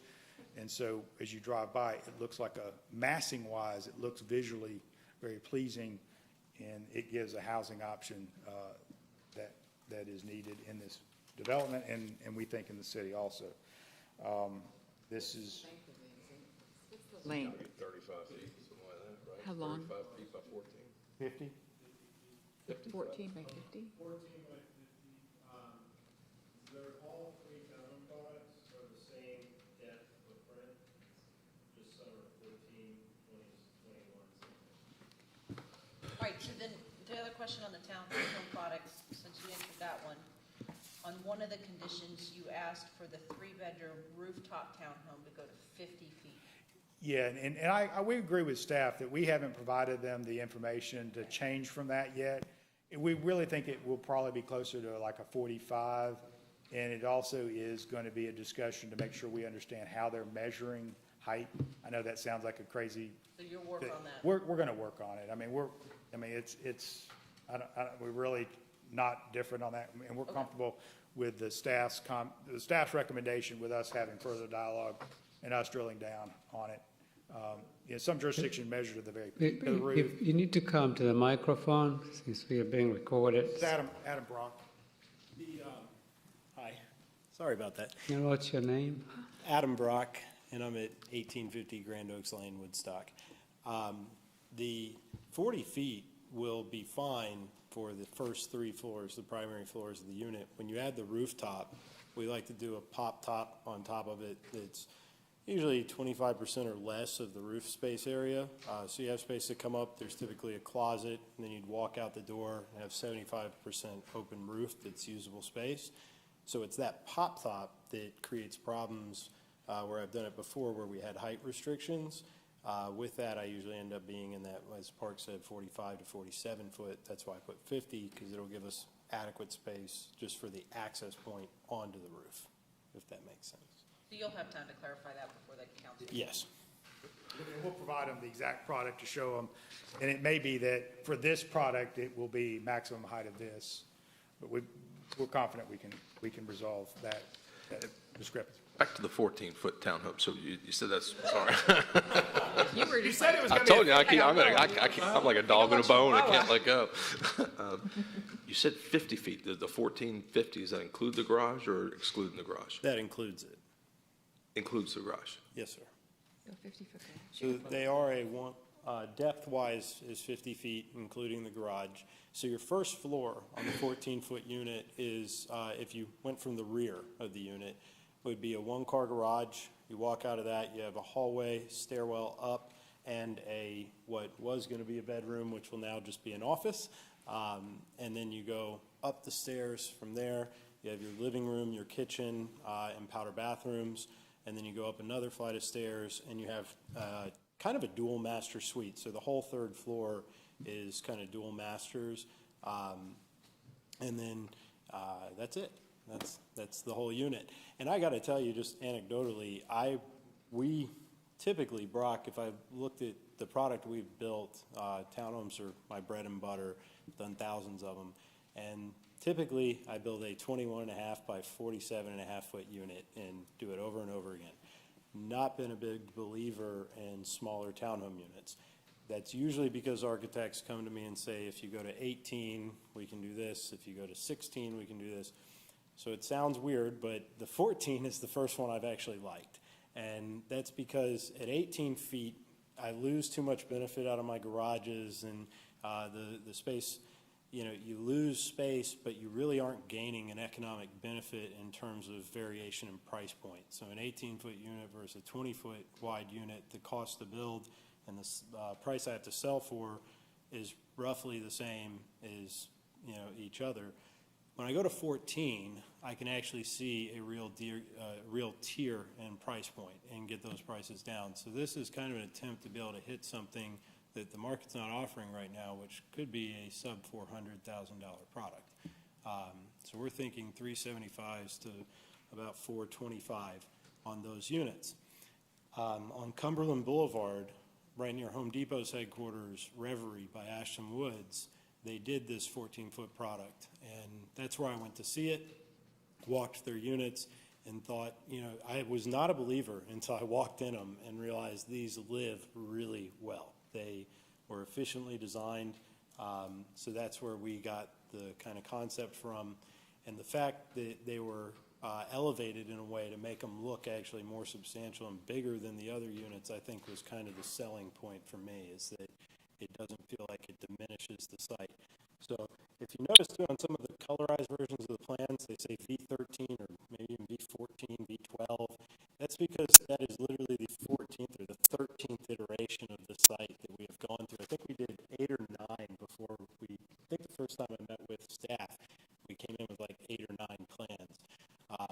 some of those first iterations either had condos or stacked flats, and we saw the 14-foot product in that during that kind of design process. That's why we went with that. I'm still trying to add it up in my mind. So 50 feet times 14 is 700 feet with 3 different levels, right? So that gets you 2,100 square feet. So if we're at 1450 and it's 14 feet wide, that's what I'm trying to understand. You have a very small basement room that we call a bedroom in town. Here we're going to just call it what it really is, which is like a flex office storage space. So that downstairs bedroom is very, very small, or office, I guess what I'm calling it. They had the garage down there too. Yeah, because you have storage closet, mechanical space, the stairwell. So you have a garage that's 14 by 20 to 21, I think, and then you have the remainder of the space that has to fit mechanical equipment, stairwell access, hallways, and then what's left over is kind of a very small tight room. So it's only about 50 square feet. Then the second floor, like you said, about 700. The next floor is about 700. I know it sounds nuts, and I'll tell you, the first time people told me about the 14-foot product, I didn't believe it, kind of laughed at them until, like I said, I went to Ashton and walked it and was impressed because it actually felt like, oh my God, I can live in this, you know. What's the price point again? $375 for those units to be the base, and then, I would expect people will do upgrades and you'll see them get into the 400s. But you compare that to where, if I'm doing a 20-foot product with a rooftop, those are probably going to be starting in the 6s. The ones without rooftop will probably be starting in the 5s. And then the detached homes, we're hoping to see 7s, 8s, 9s. So we want a big variety in both product type, but also product sales prices, reach a broader segment of the market.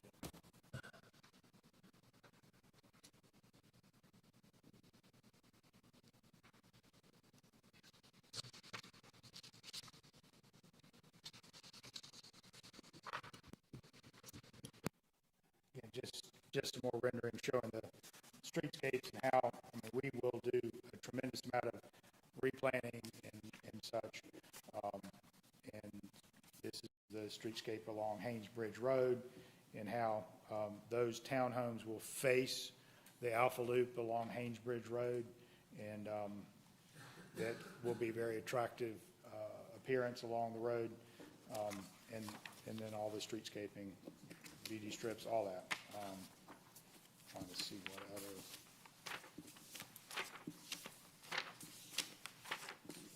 I think that's it. Everything else is just kind of visual.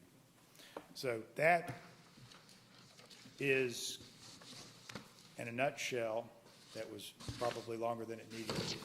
The concept of being able to develop a site that has a lot of seemingly great attributes, being at the intersection of Hainesbridge and Morrison Road, but it is also got its challenges, and I think that the land plan, as I said, it's version 13 or 14 that we've gone through to come up with this, and we would ask that you recommend approval with the staff recommendation with a couple of the changes that the staff agreed to.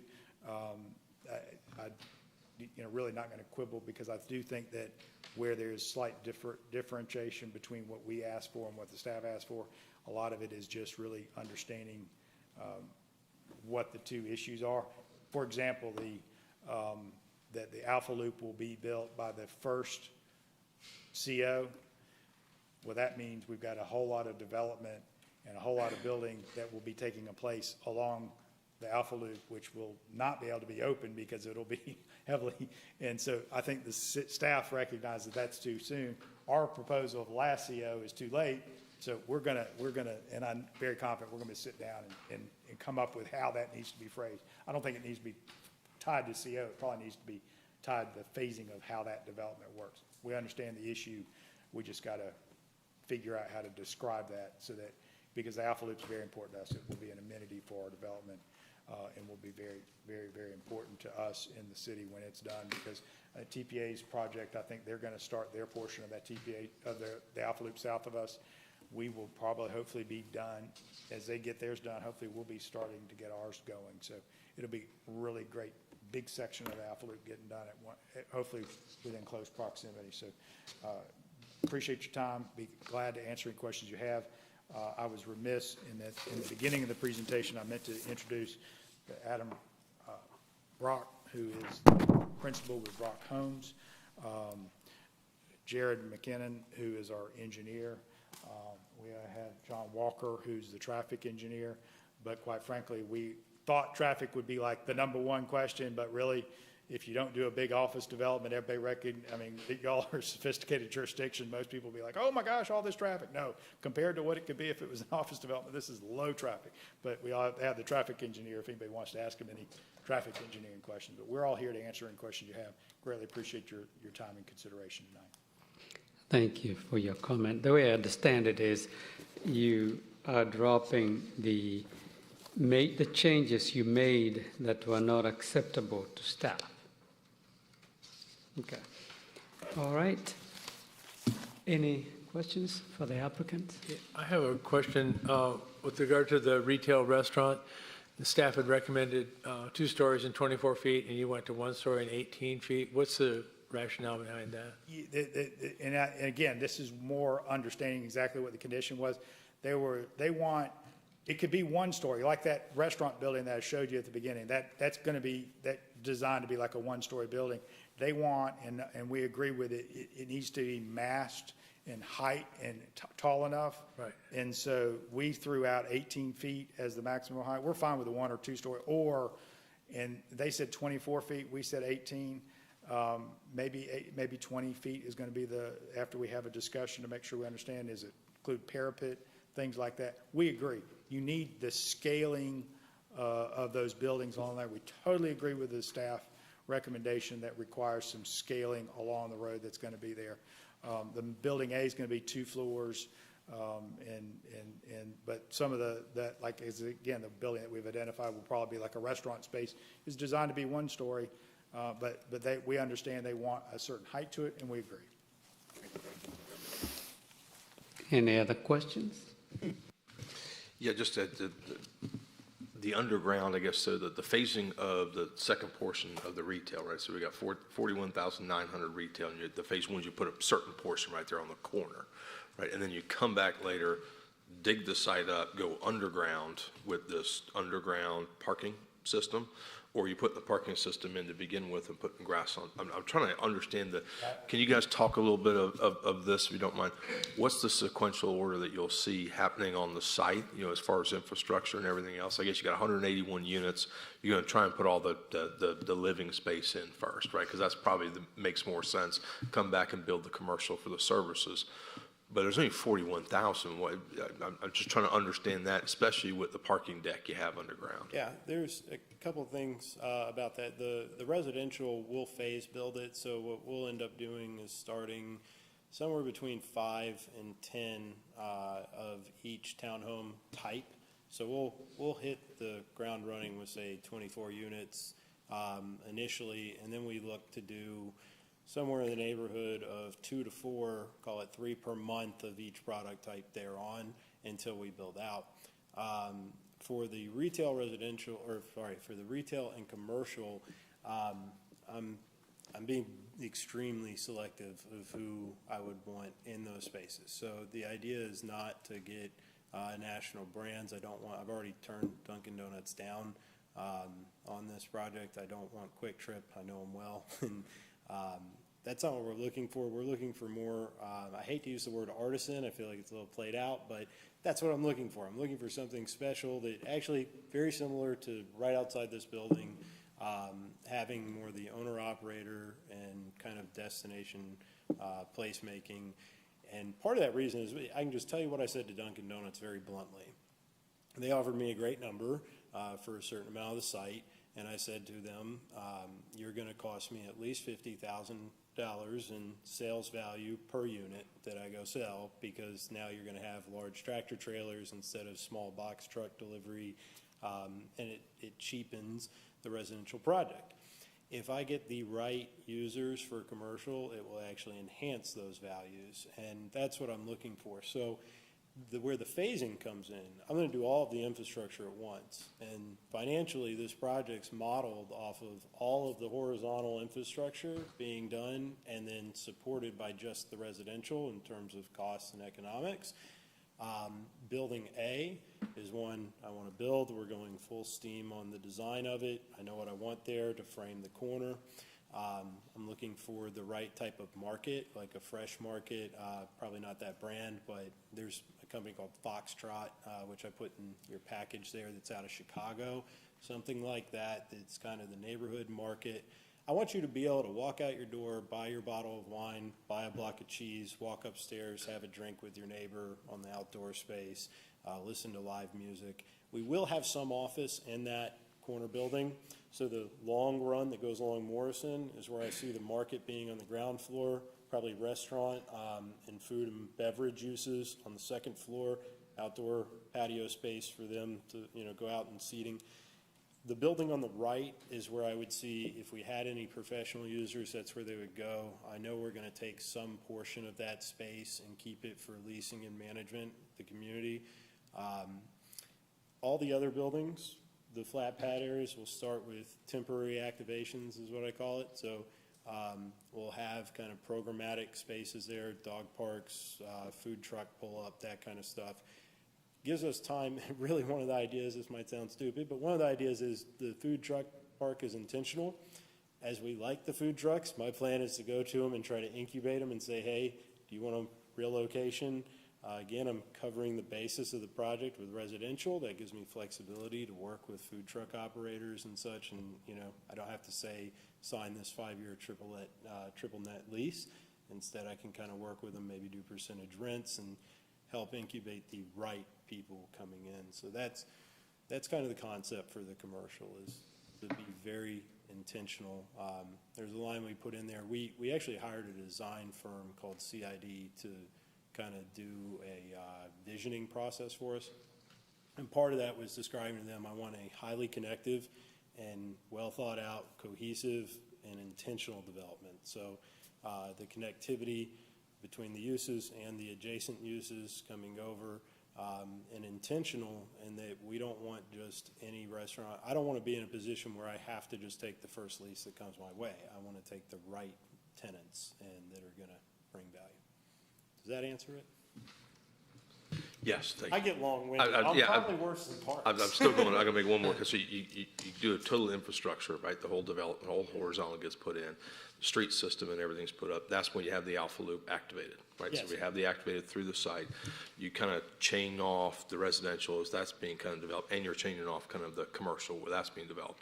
Is the sidewalk and everything along Hainesbridge going to be that landscaping put in too, or is that going to remain construction zone until the final pieces? So here's what I'm getting to is, as people are going back and forth in the community, are they going to have a nice visible aesthetic they're looking at as you're going in there and kind of completing that? Yeah, we're going to do all horizontal, all the streetscapes. I want it to be as finished as possible. The only caveat I'll throw in is I'm basing that phase on that I don't know those right users today. I do have people sourcing them now.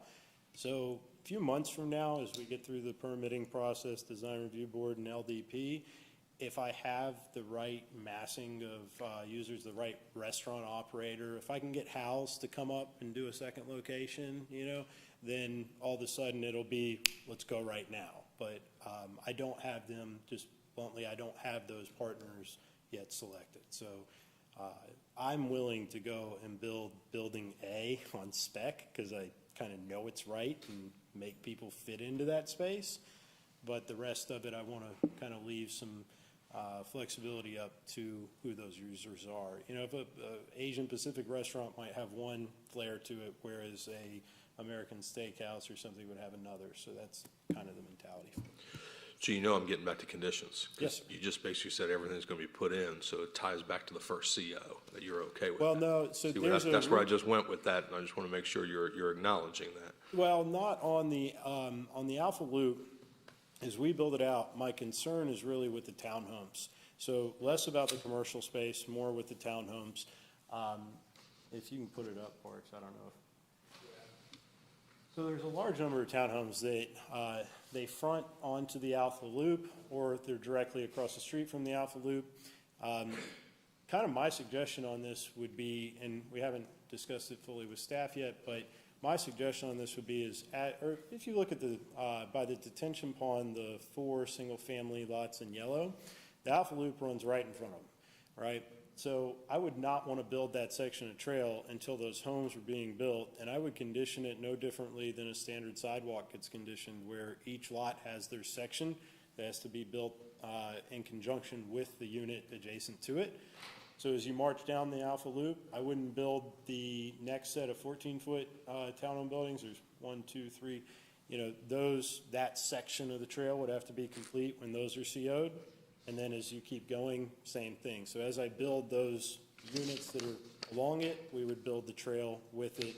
And I don't have a problem with it being tied to the COs on a sectional basis. The main reason for that is I don't want to build the trail 5 times. I'll point out, I'm not asking for subsidy, not asking for impact fee credits to do it.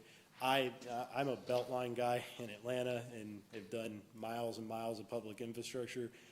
I know the value that a multi-use trail can bring to a community. So trust me, none of you here want that trail installed more than me, because that's a massive value driver for us. But I don't want to build it 5 times. So if I can build it out sectionally as I go, that's ideal.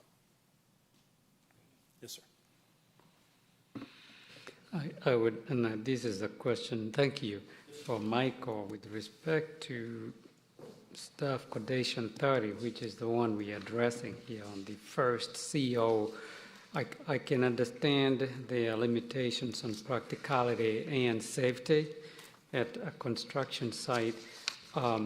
What language would you propose to modify it? Because right now, as it reads, staff condition is first CO.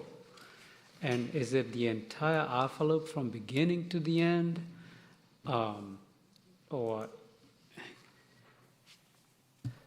should it be conditioned on something else instead of first CO? Yeah, the first CO I think is a bit unreasonable. I think the applicant definitely makes a very good point that you don't want to install the Alpha Loop and then construction afterwards that's just going to tear it up.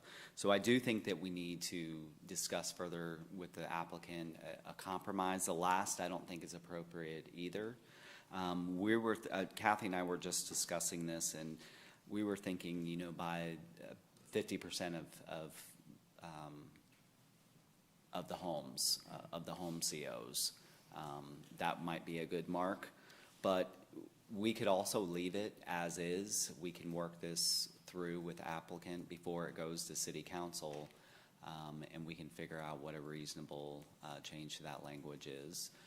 But if you would like to change the language today, I think the 50% of the residential units COs would represent possibly a good. That would be a little more close to.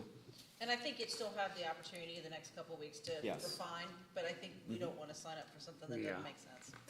Yeah. So we would change that language, whoever makes the motion prior to or the issuance of the 51st CO.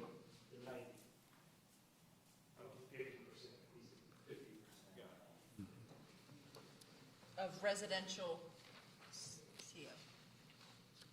Do we tie to the residential? Yes. Okay, that's fine. And you can work around that. All right. I have heard a few yawns around me, so we have encroached in some people's sleeping time. So I don't see any public here today. Unless you are public, you're part of the applicant, I assume. So it's pointless to call for public comment. And I'll just ask you whether you have anything else you want to add. I think we're good. You good? Okay. All right, I'll turn this over to the board for discussion, and you have all the time you need. So I just wanted to say, first of all, kudos to you guys, creative use of space. I drove it, and I couldn't believe what you were dealing with and how it got to here. So thank you as a resident. And I'm able to support it with the notations that staff made and understanding that we have 3 weeks to fine tune. I think there's some of that. The 50-foot height, I definitely want to see that done by city council to have some clarity. I think I saw a picture of it and when you were flipping through, but just to make sure we're all clear on what that is. So, but thank you. And I did have the concern about the lack of office space, but after consideration of the connection that's being made with the Alpha Loop to the surrounding users, it does advance the spirit of that requirement for mixed-use facilities, because we can be so stuck on you have to have these different percentages of uses, but not recognize that it's not a cookie-cutter approach. But we are not setting precedent here, because we do have an amenity that is not common in most mixed-use developments, whereby you do have the supporting users around it, and it does provide the walkability to those other users that we are trying to promote here. So I would agree with staff's recommendation regarding that. I would be remiss if I didn't point out that just to appreciate the dedication of our commissioners, one of them, Candy, is celebrating her 26th wedding anniversary today. Well, let me put it, my husband is celebrating by himself. I was going to add that obviously she married very young. I did. Because I wouldn't expect her to be looking at 26 years married. So that's the dedication we have around here. So we appreciate you. Is that why she's been beating me up with every question? Hurry up. No, I'm just kidding. No. Congratulations. I would say, given that this area has been clear-cut, I'm delighted to see creative development that does integrate the Alpha Loop and lovely landscaping concepts. I look forward to seeing. What I am also looking forward to seeing is what a 14-foot wide product is really going to look like, and it's going to be one incentive not to gain too much weight. Yeah, it's a heck of a site. I think you guys have really gotten creative on this. I think we've seen this corner, right? And I think it's great to kind of have a residential community kind of here. I'll just be completely honest. I'm saying this on record and also out the city council. 14-foot, but I mean, I haven't got my mind around that yet, just honestly. Because it also kind of goes back to density and just kind of understanding how much, you got 70 of these units. There's 181 units on the site. I know we're working through that. Totally, you guys know the market better than I, but I mean, that's out there. The Alpha Loop, I kept on going back and forth on the sequential order here, kind of getting to you guys of what you want to build, how you want to build it first, because I do really, really believe that, getting this in, because they're already building the one down along Morrison. So the Morrison's already putting in the Alpha Loop right there. That's what we're getting to. Is it's going to be 2 years away from this piece kind of connecting up to downtown. It is very important that we have that infrastructure, with if you get approved, then this would kind of go in right as things are being developed. And even if it is a small part kind of going in there, we want to make sure as a community that things don't stall out. We don't know what market conditions could stall out a project. Next thing you know, you're looking at an Alpha Loop that doesn't get there. That's where we're getting to. That's what we're trying to kind of get to, that piece of CO, first one, no. I mean, I'd ask the commissioners to put 25%, just a little bit more motivation out there, just to kind of move things along, just because we all want to see that Alpha Loop being put in. It's just an amenity structure. It's just something that you got to do for the community because it's already coming up along. It's actually going to help your sales. It's really going to help kind of motivate that. So I just kind of ask everyone to just kind of focus on that. But I think that's the best for what you can do for this site. I'm kind of impressed. Well, I think that we should just do a field trip over to see those 14-foot commission field trip. But also, I do like that you're really thoughtful about putting in something that's a little more affordable. To say that $375,000 is affordable is crazy, but it's so crazy out there that so we have something. And I always said I never wanted to be in a community where our police officers and firefighters and teachers were priced out of the market, and this is a little bit of a step towards that. So I do appreciate that thought. When I first thought about the tiny homes, I didn't think anybody would like to live in them, but I see people who are very interested in the tiny homes. So if you build it, they'll come. I think we're all stalling because nobody wants the job of trying to phrase I'll do it. I did mine already tonight. I'd like to make a motion to approve Z-21-05-V-21-13, the mixed Morrison Park, subject to the following conditions. And we're going to work off of the applicant changes as a reference point for what that would look like. Number one, we're going to remain with staff dates. Number two, we're going to correcting the exact, we're going to take that adjustment, because I think that's adjustment down to the exact acreage. On 4A, we are declining that reception. We will let City Council make that adjustment. B, the same thing. We decline both of those, and we will remain with staff recommendations. 6, we will remain with staff recommendations. 7, we will stick with staff recommendations. Number 13, the word perimeter is accepted as a change. Number 14 is will remain with staff recommendations. Number 17, those are the 2 trees. We're going to remain with staff recommendations. Sorry? Okay, I'm sorry. Okay. Now we're going to travel as number 18. We're going to remain with the same date. Number 19, I think we're going to accept the inclusion of the last sentence, which is the eco district points that I think you kind of come up, that is some kind of equation there between the 11, where staff's okay with that. Number 21, well, we're okay with that. Keep going because the numbers are going off. Number 30, which on our sheet says 29, we're going to stick with the staff date. You miss a page. I missed a page. Next one should be 23. Should say something along the lines of completion 50% of residential units. You need to go to 23. There's no changes on 23. Oh, no, but down, you're not, That's what I was on. Yes, so I was on the same. I was on that page. one by one, sorry. Yeah, no, I'm on the right page. Correct. So number 30, we will keep the same date. We are going to, I'm going to suggest this as 50 COs. I'm going to put it just at a number, 50 COs. They can decide which one that is. Not 50%, 50 COs. Here's what I'm thinking. 180, we're going to kind of give a little bit over, like almost 35%, something like that. So just coming off the 50%, City Council can change that if they'd like to.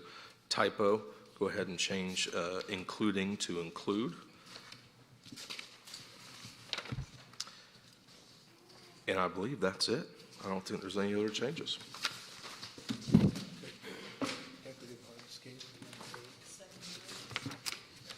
Well, a motion has been made and properly seconded, and Mr. Vice Chairman, you took very good notes. You covered each one of them. I'd like to make a friendly amendment for condition number 8, that the decorative hardscape may be included in the landscape strip. Accepted.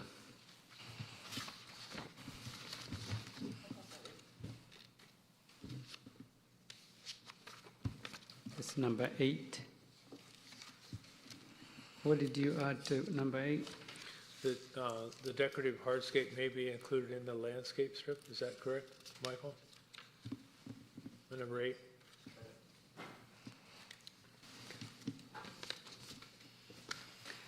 Yeah, number 8, we have, the last sentence allows staff to approve decorative hardscape encroachments in the landscape strip. We don't need to add it. I think it's already there. Mm-hmm. So there is no. Okay. Okay, Decline the friendly amendment. We will go as written by staff. All right. Any further discussion? Did someone second it? Yes. I'm sorry, I didn't hear that. In second. I apologize. It's a motion. All right. All in favor, please raise your right hand. Motion carries. This will be held by City Council on June the 28th. Thank you for your patience. And thank you for a good presentation. Are there any other items that the board would like to discuss? Thank you for your patience. Thank you. Meeting is adjourned. Oh, love you. Thank you. Never spoken. Have a good 4th of July. We'll be meeting before then. Yeah, we meet before. We do?